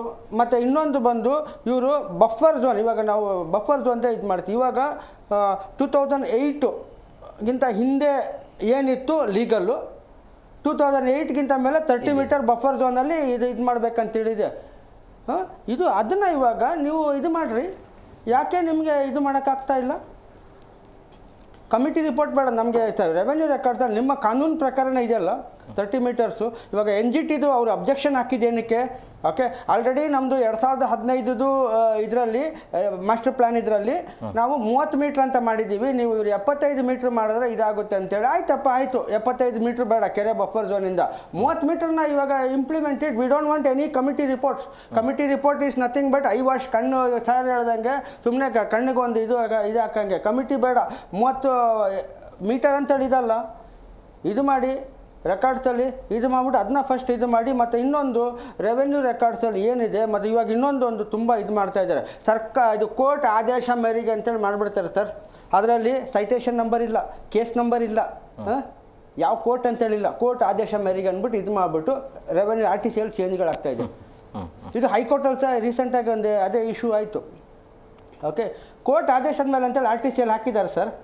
ಬಟ್ ಕೋರ್ಟ್ ಆದೇಶ ಅಂದಮೇಲೆ ಯಾವ ಕೋರ್ಟ್ ಆದೇಶ ನೋಡಿ ಈ ಥರ ಇದೆ. ಮತ್ತು ಇನ್ನೊಂದು ಹೇಳಿದೆ, ಇದು ಸುಪ್ರೀಂ ಕೋರ್ಟ್ ಸಹ ಓಕೆ ಕೋರ್ಟಲ್ಲಿ ಇರಬೇಕಂದ್ರೆ RTC ಆಗಲಿ revenue records you can not change. But ಇವ್ರು ರೆವೆನ್ಯೂ ಅವ್ರು ಏನು ಹೇಳ್ತಾರೆ, ಸ್ಟೇ ಇದ್ದರೆ ಮಾತ್ರ ಅಂತೇಳಿ ಸುಪ್ರೀಂ ಕೋರ್ಟ್ ಹೇಳಿದೆ. ಕೋರ್ಟಲ್ಲಿ ಇರಬೇಕಂದ್ರೆ ನೀವೇನು ದಾಖಲಾತಿಗಳು ಚೇಂಜ್ ಮಾಡಬಾರ್ದು ಅಂತೇಳಿ. ಇವಾಗ ಸರ್ ಹೇಳಿದಾಗೆ ಏನಾಯಿತು, ಕೆರೆದು ಡೈಮೆನ್ಷನ್ಸ್ ಕಡಿಮೆ ಆಗ್ತಾ ಬಂತು. ಯಾಕೆ ಡೈಮೆನ್ಷನ್ ಕಡಿಮೆ ಆಗ್ತಾಯಿದೆ? ಮೂಲ ಫಸ್ಟ್ ರೆಕಾರ್ಡ್ಸ್ ನೋಡಿ, ಲ್ಯಾಂಡ್ ರೆವೆನ್ಯೂ ರೆಕಾರ್ಡ್ಸಲ್ಲಿ ಒರಿಜಿನಲ್ ರೆಕಾರ್ಡ್ಸಲ್ಲಿ ಏನಿದೆ ಅದೇ ಡೈಮೆನ್ಷನ್ ಯೂನಿಫಾರ್ಮ್ಲಿ ಇದು ಮಾಡಬೇಕು. You cannot have this one. ಅದೇ ಹೆಂಗಾಗುತ್ತೆ ಅಂದರೆ, ಇವಾಗ ರೀಸೆಂಟ್ ಒಂದು ಅಫಿಡವಿಟ್ ಇದು ಮಾಡಿ ನೋಡಿದೆ ನಾನು, ಕೋರ್ಟ್ಗೆ ಇದು ಮಾಡಿರೋದು. ಅದರಲ್ಲಿ ಏನಂದರೆ, ಆವಾಗ ಅಲ್ಲಿ ಕಾಲುವೆ ಇತ್ತು, ಇವಾಗ ಕಾಲುವೆ ಇಲ್ಲ. ಇವಾಗ ಕಾಲುವೆ ಇಲ್ಲೋದ್ರಿಂದ ಯಾಕೆ ಇವಾಗ ಈಗಿನ ಸರ್ವೆ ರಿಪೋರ್ಟಲ್ಲಿ ನಮಗೆ ಇದು ಮಾಡಿ ಅಂತಾರೆ? ಎಂಥ ಬುದ್ಧಿಜೀವಿಗಳ್ರಿ. ನಾಳೆ ದಿನ ಅದೇ ಹೇಳಿದ್ನಲ್ಲ, ಅವರು ಮುತ್ತಾತಂದು ಪ್ರಾಪರ್ಟಿ ಅವ್ರ ಹೆಸರಲ್ಲಿ ಇದ್ದು ಇವಾಗ ನಾನೇನಾರ ಮನೆ ಕಟ್ಬಿಟ್ರೆ ಅವ್ರು ಸುಮ್ಮನೆ ಬಿಡ್ತಾರೇನ್ರಿ? ಫುಲ್ಲು ಜನ್ಮಕುಂಡ್ಲಿನೇ ತೆಗೆದು ಬಿಡ್ತಾರೆ, 200 ವರ್ಷದ ರೆಕಾರ್ಡ್ ತೆಗೆದು ಬಿಡ್ತಾರೆ. ಏನು ಸಾಬ್ರೆ? ಹೌದು. ಓಕೆ ಸರ್, ಈಗ ರಾಮಪ್ರಸಾದ್ ಸರ್, ಈಗ ಉಳಿದಿರುವಂಥ ಕೆರೆಗಳು ಬತ್ತಿ ಹೋದರೆ ಮುಂದಿನ ದಿನಮಾನಗಳಲ್ಲಿ ಆಗುವಂಥ ಗಂಡಾಂತರ ಸರ್, ನಾವೊಂದು ಅರ್ಥ ಮಾಡ್ಕೋಬೇಕು. ಇದೆಲ್ಲ ಒಂದು ದೊಡ್ಡ ಪ್ಲಾನಿನ ಹುನ್ನಾರ ನನ್ನ ಪ್ರಕಾರ. ಅದನ್ನು ನಾವು ನಮ್ಮ ಇದರಲ್ಲಿ ಕರೆಯೋದು ವಾಟರ್ ಸ್ಲೇವರಿ ಅಂತ. ಯಾಕೆ ಹೇಳ್ತೀವಿ ವಾಟರ್ ಸ್ಲೇವರಿ ಅಂತ ಹೇಳಿದ್ರೆ, ಕೆರೆಗಳು ಮೊದಲೆಲ್ಲ ಇದ್ದಿದ್ದು ಸಾರ್ವಜನಿಕರ ಹತ್ರ. It was a common property. Village ಹತ್ರ ಇತ್ತು, ವಿಲೇಜ್ ಪಂಚಾಯತ್ ಅವ್ರು ನೋಡ್ಕೋತಾ ಇದ್ರು, ಮಾಡ್ತಿದ್ರು. ಅಲ್ಲಿರ್ತಕ್ಕಂಥ ಇದು ಅವರೇನೇ ನಿರ್ಧಾರ ಮಾಡ್ಕೊಳ್ಳೋರು. ಕೆರೆಗಳೆಲ್ಲ ಬ್ರಿಟಿಷ್ ಬಂದು ಏನು ಮಾಡ್ತಾರೆ ಅಂದರೆ, ಇವರಿಗೆ ಸುಂಕ ಕಟ್ಟದೇ ಇದ್ದರೆ ಇವ್ರಿಗೆ ಎಲ್ಲಿ ಹಿಡಿಯೋದು? ಬೇರೇನು ಹಿಡಿಯೋ ಮಾದರಿ ಇರಲಿಲ್ಲ, ಹೊಡಿಬೇಕು ಬಡಿಬೇಕು. ಅದ್ರ ಬದಲು ಕೆರೆಗಳನ್ನ ಸರ್ಕಾರೀಕರಣ ಮಾಡ್ಕೊಂಬಿಟ್ರು. ಇಲ್ಲ ಕೆರೆಗಳೆಲ್ಲ ನಮ್ದಿನ ಮೇಲೆ ನಾವುಗಳನ್ನ ಇದು ಮಾಡ್ತಾ ಇರ್ತೀವಿ ಅಂತ. ಅಲ್ಲಿಗೆ ಏನಾಯಿತು, ಯಾರಿಗೆ ನೀರು ಬಿಡಬೇಕು, ಎಷ್ಟು ನೀರು ಬಿಡಬೇಕು, ಅಲ್ಲಿಂದ ಪ್ರಾರಂಭ. This is what we call it as water slavery. ಇದನ್ನು ಮುಂದುವರ್ಸ್ಕೊಂಡು ಹೋಗಿದ್ದಾರೆ. ಎಷ್ಟು ನೀವು ನೀರನ್ನು ಇಂಪೋರ್ಟ್ ಮಾಡ್ಕೋತೀರೋ, ಇವತ್ತು ನನ್ನಲ್ಲಿ ಉದಾಹರಣೆಗಳಿವೆ. ಎಲೆಕ್ಷನ್ಗಿಂತ ಮುಂಚೆ ದಿನಕ್ಕೆ 3 ದಿನ ವಾರಕ್ಕೆ 3 ದಿನ 2 ಅವರ್ ನೀರು ಬರ್ತಾ ಇತ್ತು. ಅವರು ಓಟ್ ಹಾಕಿಲ್ಲ ಅನ್ನೋದೊಂದಿದಕ್ಕೆ ಇವತ್ತು ವಾರಕ್ಕೆ 2 ದಿನ 1 ಅವರ್ ಬರ್ತಾ ಇದೆ. ಪಕ್ಕದ ಲೇಔಟಿಗೆ ಬರುತ್ತೆ, ಯಾಕಂದ್ರೆ ಅವ್ರು ಓಟ್ ಹಾಕಿದ್ದಾರೆ. ಇವರು this is pure water slavery. ಕಾರಣ 1000 ಕೊಡ್ತಾರೆ, ಮೋಟ್ರ್ ವರ್ಕ್ ಆಗಿಲ್ಲ. ಪಕ್ಕದ ಲೇಔಟ್ ಮೋಟ್ರ್ ವರ್ಕ್ ಆಗುತ್ತಂತೆ, ಈ ಮೋಟ್ರ್ ವರ್ಕ್ ಆಗಲ್ವಂತೆ. 1000 ಕಾರಣಗಳು ಕೊಟ್ಕೊಂಡು ನೋಡಬಾರ್ದು. ಬಟ್ ದ ರಿಯಾಲಿಟಿ ಈಸ್, ಎಲ್ಲ MLAಗಳಿಗೂ ಒಂದು ಚಾಟಿ ಬೇಕು. ಜ್ಞಾಪಕ ಇಟ್ಕೊಳ್ಳಿ, ನೀರು ಅನ್ನೋದು ಒಂದು ಚಾಟಿ. ಇವತ್ತು ಕೋಲಾರ, ಚಿಂತಾಮಣಿ, ಚಿಕ್ಕಬಳ್ಳಾಪುರ ಇವರೆಲ್ಲರೂ ವೋಟ್ ಮಾಡಿದ ಯಾತಕ್ಕೆ? 30 ವರ್ಷ ವೋಟ್ ಮಾಡ್ಕೊಂಬಂದ್ರು. ಯಾತಕ್ಕೆ ಹೇಳಿ? ನೀರಿಗೋಸ್ಕರ. ನಮ್ಮ ಡೆಕ್ಕನ್ ಪ್ಲಾಟುವಲ್ಲಿ ನೀರು ಅಂತಕ್ಕಂಥದ್ದು ಒಂದು ಆಯುಧ. ಇದರಿಂದ ನಿಮ್ಮನ್ನು ತಿವಿಬೋದು, ನಿಮ್ಮನ್ನು ಹೊಡಿಬೋದು. ಬೆಂಗಳೂರಿನ ಕೆರೆಗಳು ಬತ್ತಿದರೆ ಯಾರಿಗೆ ಒಳ್ಳೆಯದು? ಒಂದು ಕಡೆ ರಿಯಲ್ ಎಸ್ಟೇಟ್ ಮಾಫಿಯಾ ಇಲ್ಲ ಅಂತ ಹೇಳಲ್ಲ. ನೆಕ್ಸ್ಟು ಎಲ್ಲ ರಾಜಕಾರಣಿಗಳು. ಯಾಕೆಂದರೆ ಇನ್ನೂ ನಾವು ಕಾವೇರಿ, ಮೇಕೆದಾಟು ಬಿಟ್ಟುಬಿಡಿ, ಲಿಂಗನಮಕ್ಕಿ, ಇದು 3 ಮುಗಿದ ನಂತರ ನೆಕ್ಸ್ಟು ಮಂಗಳೂರಿನಲ್ಲಿ ಡಿಸಾಲಿನೇಷನ್ ಪ್ಲಾಂಟ್ ಹಾಕ್ಕೊಂಡು ಆ ನೀರನ್ನು ತೆಗೆದುಕೊಂಡು ಕೊಡ್ತೇವೆ. ಅಂತಕ್ಕಂಥದ್ದಕ್ಕೂ ಬರ್ತಾರೆ. ಆಲ್ರೆಡಿ ಇದೆಲ್ಲವೂ ಕೂಡ ಹಲವಾರು ಈ ನಮ್ಮ water balancing, Karnataka water balancing ಇದೆಲ್ಲ ಮಾತುಕತೆ ಆಗೋಗ್ಬಿಟ್ಟಿದೆ. ಆ ಮಟ್ಟಕ್ಕೂ ಚಿಂತನೆಗಳು ನಡೆದಿವೆ. ಅದಕ್ಕೋಸ್ಕರನೇ ಲೋಕಲ್ ವಾಟರ್ ಸಸ್ಟೈನಬಿಲಿಟಿ ಅಂತ ಏನು ಹೇಳ್ತೀವಿ, ಅಂದರೆ ಕೆರೆಗಳು ಅದನ್ನು ಇಂಗಿಸುವುದು, ಇಲ್ಲಿರ್ತಕ್ಕಂಥ ನೀರು ನಮಗೆ ಬೀಳ್ತಕ್ಕಂಥ ಮಳೆ ಪ್ಲಸ್ ನಮಗೆ ಇಂಗಿಸುವಂಥ ಒಳ್ಳೆಯದು ಬಂದರೆ ನಮಗೆ 17 TMC ಅಷ್ಟು ನೀರು ನಮ್ಮಲ್ಲಿದೆ ಬೆಂಗಳೂರಿನಲ್ಲಿ.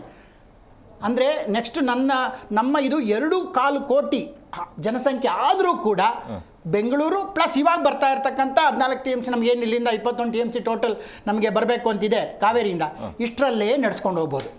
ಇದ್ರಲ್ಲಿ ನಾನು ಮೇಕೆದಾಟು ಬಗ್ಗೆ ಏನು ಮಾತಾಡಲ್ಲ, ಜ್ಞಾಪಕ ಇಟ್ಕೊಳ್ಳಿ. ಬಟ್ ನಮ್ಮ ಬೆಂಗಳೂರಿಗೆ ಎಷ್ಟು ಸಂತೋಷ ಅಂತ ಹೇಳಿದ್ರೆ ಮೇಕೆದಾಟುವಲ್ಲಿ ಹೋಗುವಂಥ ನೀರು ಏನು ಅಂತ ನಾನು ಅದಕ್ಕೆ ಕೇಳ್ತಾ ಇಲ್ಲ ಸಾಹೇಬ್ರೆ. ಅದ್ರಲ್ಲಿ ಹೋಗ್ತಿರೋದು ನಿಮ್ಮ ಮುಚ್ಚೇನೆ, ನಿಮ್ಮ ಮಲಮೂತ್ರವೇ ಹೋಗ್ತಾ ಇದೆ, ಬಂದು ನೋಡಿ ಅಲ್ಲಿ ಏನಾಗ್ತಿದೆ ಅಂತ. ಅದರಲ್ಲಿ 8 ಮಿಲಿಯನ್ ಇಯರ್ ಓಲ್ಡ್ಸ್ ಆಗಿರ್ತಕ್ಕಂಥ, ಅಂದರೆ ಅಷ್ಟು ದಶಲಕ್ಷ ಇದು ಆಗಿರ್ತಕ್ಕಂಥ ಒಂದು ಫಾರೆಸ್ಟನ್ನು ಇವತ್ತು ತೆಗೆದುಬಿಟ್ಟು ಅಲ್ಲಿ ನಾನು ಡ್ಯಾಮ್ ಕಟ್ತೀನಿ ಅಂತ ಹೇಳ್ತಿದ್ದಾರಲ್ಲ ಒಂದು ಕಡೆಗೆ, ಇನ್ನೊಂದು ಕಡೆ ಇದರಿಂದ ನಮ್ಮ ವಾಟರ್ ಸಸ್ಟೈನಬಿಲಿಟಿ ಬಂದ್ಬಿಡುತ್ತೆ ಅಂದ್ಕೊಂಡಿದ್ದೀರಾ? ಬರೋ ಸಾಧ್ಯತೆ ಇಲ್ಲ. ಆದರೆ ಆ ನೀರನ್ನು ಯಾಕೆ ಅಂತ ಹೇಳಿದ್ರೆ ಅರ್ಕಾವತಿಯಿಂದ ಹೋಗ್ತಕ್ಕಂಥ ನೀರು ಯಾವ್ದು ಮೇಲ್ಗಡೆಯಿಂದ ಬರ್ತಿದೆ. ಇವತ್ತು ನೀವು ಬೈರಮಂಗಲ ಕೆರೆ ಹೋದರೆ ಎಲ್ಲವೂ ಅರ್ಥವಾಗೋಗ್ಬಿಡುತ್ತೆ ನಿಮಗೆ, ಯಾತಕ್ಕೆ ನಾನು ಬೇಡ ಅಂತ ಹೇಳ್ತಾ ಇದ್ದೀನಿ ಅಂತ. ಪೂರ್ತಿ ವೃಷಭಾವತಿ ಅದು ನಾಲೆ ವೃಷಭಾವತಿ ರಿವರ್ ಸರ್. ಇವತ್ತು ಯಾರನ್ನ ವೃಷಭಾವತಿ ರಿವರ್ ಅಂತ ಕರಿತೀರಾ? ಕರೆಯೋದಿಲ್ವಲ್ಲ, ನಾಲೆ ಅಂದ್ಬಿಡ್ತೀವಿ. ಯಾಕೆ ಅಂತ ಹೇಳಿದ್ರೆ ನಾಲೆಯಲ್ಲಿ ಏನು ಬೇಕಾದ್ರೆ ಹೋಗ್ಬೋದು, ರಿವರಲ್ಲಿ ಏನು ಬೇಕಾದ್ರೆ ಹೋಗೋಂಗಿಲ್ಲ. ಅದಕ್ಕೆ ನಮ್ಮ ಒಂದು ಹೋರಾಟ ಮೊದಲು ಏನು ಅಂತ ಹೇಳ್ತಾರೆ, ವೃಷಭಾವತಿಗೆ ನದಿ ಅಂತ ಕರೀರಿ, ಅದನ್ನು ಯಾಕೆ ನೀವು ನಾಲೆ ಅಂತ ಬರೀ ರೆವೆನ್ಯೂ ರೆಕಾರ್ಡಲ್ಲಿ ಚೇಂಜ್ ಮಾಡಿ ಕೂತಿದ್ದಾರೆ. ಒಂದು ರಿವರನ್ನು ನಾಲೆ ಅಂತ ಹೇಳಿ ಅದರ ಉಗಮ ಸ್ಥಾನವನ್ನು ಕೂಡ ತಪ್ಪಿಸಿದ್ದಾರೆ ಇವಾಗ. ಅದಕ್ಕೆ 2 ಉಗಮ ಸ್ಥಾನ ಇದೆ, ಜ್ಞಾಪಕ ಇಟ್ಕೊಳ್ಳಿ. ವೃಷಭಾವತಿಗೆ ಒಂದು ಮಲ್ಲೇಶ್ವರಂ ಹತ್ರ, ಅಲ್ಲೇ ಕೆಳಗಡೆ ನಿಮಗೆ ನಂದಿ ಬರುತ್ತೆ, ನಂದಿಯಿಂದ ಒಂದು ಟ್ರಿಬ್ಯೂಟ್ರಿ ಇದ್ದರೆ ಇನ್ನೂ ಒಂದು ನಮ್ಮ ಬಸವನಗುಡಿಯಿಂದ ಬರ್ತಕ್ಕಂಥ, ಈ ಥರ 2 ಟ್ರಿಬ್ಯೂಟ್ರೀಸ್ ಓಡುತ್ತೆ. ಅದು 2 ಸೇರಿಕೊಂಡು ಮುಂದೆ ನಿಮಗೆ. ಆದರೆ ಬೈ ಚಾನ್ಸ್ ಈ ಟ್ರಿಬ್ಯೂಟ್ರಿ ನೇರವಾಗಿ ಹೋಗಿ ಓರಿಯನ್ ಮಾಲ್ ಒಳಗೆ ಹೋಗ್ಬಿಡುತ್ತಲ್ವಾ? ಎಲ್ಲ ಓರಿಯನ್ ಮಾಲ್ ಒಳಗೋಯ್ತೋ ಅವತ್ತೇ ಕಿರ್ಲೋಸ್ಕರ್ ಅವರು ಮಾಡಿದಂಥ ಒಂದು ಕಾರ್ಯಕ್ರಮ ಅದನ್ನು ನಾಲೆ ಅಂತ ಹೇಳಿಬಿಟ್ರು. ಅಲ್ಲ, ಜ್ಞಾಪಕ ಇಟ್ಕೊಳ್ಳಿ, ನಿಮಗೆ ಮಲ್ಲೇಶ್ವರಂ ಧೋಬಿಘಾಟು, ನಂತರ ಶಿವನ ದೇವಸ್ಥಾನ, ಮತ್ತೆ ನಮಗೆ ಇನ್ನೊಂದು ಧೋಬಿಘಾಟು, ಇಸ್ಕಾನ್ ಪಕ್ಕದಲ್ಲಿ ಒಂದು ಧೋಬಿಘಾಟ್ ಬರುತ್ತೆ ನೋಡಿದ್ದೀರಾ? ಏನು ಆ ಕಾಲದಲ್ಲಿ ಧೋಬಿಘಾಟ್, ಅದು ತುಂಬ ಹಳೆ ಧೋಬಿಘಾಟ್, ಅದು 100 ವರ್ಷ. ಏನು ಅಲ್ಲಿ ಹಾಗಾದರೆ ದೊಡ್ಡದ ಬಾವಿ ತೋಡಿದ್ರಾ? ಇಲ್ವಲ್ಲ, ಮತ್ತು ನೀರಿಲ್ಲಿಂದ ಬಂತು. ಆ್ಯಕ್ಚುಲಿ ವೃಷಭಾವತಿ ಇದ್ದಿದ್ದಲ್ಲೇ. ಸೊ ಈ ಥರ ನಮ್ಮಲ್ಲಿ ಏನಾಗ್ತಿದೆ ಅಂತ ಹೇಳಿದ್ರೆ ಹಿಸ್ಟ್ರಿನ ಮುಚ್ಚಾಕೋದು, ನಂತರ ಈ ಥರ ಕಬಳಿಕೆ ಮಾಡ್ಕೊಳ್ಳೋದು, ಇದ್ರ ಎಲ್ಲ ಮಧ್ಯದಲ್ಲಿ ಎಲ್ಲರೂ ಸೇರ್ಕೊಂಡು ಮಾಡಿರ್ತಕ್ಕಂಥ ಕೆಲಸ. ನಾನು ಹೇಳಿದೆ ಹಲವಾರು ಒತ್ತುವರಿಗಳು ಮಾಡ್ತಾ ಇದ್ದಾರೆ ಅಂತ. ಪುನಶ್ಚೇತನ ಅನ್ನೋ ಹೆಸರಲ್ಲೂ ಇನ್ನೊಂದು ಒತ್ತುವರಿ ನಡೀತಾ ಇದೆ. ಅದು ಬಿಟ್ಟು ಆ ಕಡೆ ಈ ಕಡೆ ಸ್ವಲ್ಪ ಲೆಫ್ಟಲ್ಲಿ ಸ್ವಲ್ಪ ಬಿಡೋದು, ರೈಟಲ್ಲಿ ಸ್ವಲ್ಪ ಬಿಡೋದು, ಅಲ್ಲಿ ಬಿಡೋದು, ಇಲ್ಲಿ ಬಿಡೋದು, ಬಂಡು ಕಟ್ಬಿಡೋದು, ವಾಕಿಂಗ್ ಪಾತ್ ಮಾಡಿಬಿಡೋದು, ಇದನ್ನು. ಬಟ್ ನೀವು ಮುಖ್ಯವಾಗಿ ನಾನು ನೋಡಬೇಕಾಗಿರ್ತಕ್ಕಂಥದ್ದು ಮುಂದಿನ ಬೆಂಗಳೂರಿನ ಪೀಳಿಗೆಗೆ ನೀರಿನ ಇದು ಬೇಕು ಅಂತ ಹೇಳಿದ್ರೆ, ನನಗೆ ಯಾರೋ ಒಬ್ಬರು ಪ್ರಭಾವಿ ಒಬ್ಬರು ಪೊಲಿಟಿಷಿಯನ್ ಹೇಳಿದ್ರು, ಏನ್ರಿ ನಿಮ್ಮ ಕೆರೆಗಳು ಇಟ್ಕೊಂಡು ಯಾವನ್ನೋದು ಕೆರೆ ಕೆರೆ ಕೆರೆ ಕೆರೆ ಅಂತ ಬಂದು ಜಗಳ ಮಾಡ್ತೀರಾ?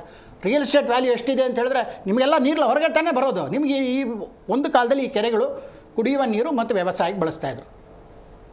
ಫಂಕ್ಷನಾಲಿಟಿ ಪರ್ಪಸ್ ಹೊಟ್ಟೋಯ್ತಲ್ಲ ಇವಾಗ ಅಂತ. ಬಟ್ ಸರ್, ಇವಾಗ ಈ ಕೆರೆನ ಪರ್ಪಸ್ ಆ್ಯಂಡ್ ಫಂಕ್ಷನಾಲಿಟಿ ಏನು ಅಂತ ಹೇಳಿದ್ರೆ ಅಂತರ್ಜಲ ವೃದ್ಧಿ ಮಾಡ್ತಕ್ಕಂಥದ್ದು, ಅಂದರೆ rain water harvesting, ground water recharge. ನಂತರ ದೊಡ್ಡದೊಂದು ಕಾರ್ಯಕ್ರಮ ಮಾಡುತ್ತೆ, ಅದು ಫ್ಲಡ್ ಮಿಟಿಗೇಷನ್. ತೂಬುಗಳನ್ನೆಲ್ಲ ತೆಗೆದು ಬಿಸಾಕಿದ್ರು ಎಲ್ಲ ಕೆರೆಗಳಲ್ಲೂ ಕೂಡ. ಸ್ಪೆಷಲಿ ಯಲಹಂಕ ಕೆರೆ ಒಳ್ಳೆ ತೂಬಿದ್ದಿದ್ದು, ಒಳ್ಳೆ ಕರೆಕ್ಟಾಗಿದ್ದದ್ದು. ಮೇಕ್ರಿ ಅವರು, ಇನಾಯತುಲ್ಲಾ ಮೇಕ್ರಿ ಅವರು ಮಾಡಿದಾಗ ಕೆಳಗಡೆ ನಿಮ್ಗೊಂದು ಕಾಲುವೆ ಮಾಡಿಕೊಡ್ತಾರೆ. ಇನಾಯತುಲ್ಲಾ ಮೇಕ್ರಿ ಯಾವಾಗ ಸರ್ ಆ ರೋಡ್ ಮಾಡಿದ್ದು? ಅವರು ಮಾಡಿದಾಗ ಒಂದು ಕಾಲುವೆನ ಮಾಡಿಕೊಡ್ತಾರೆ.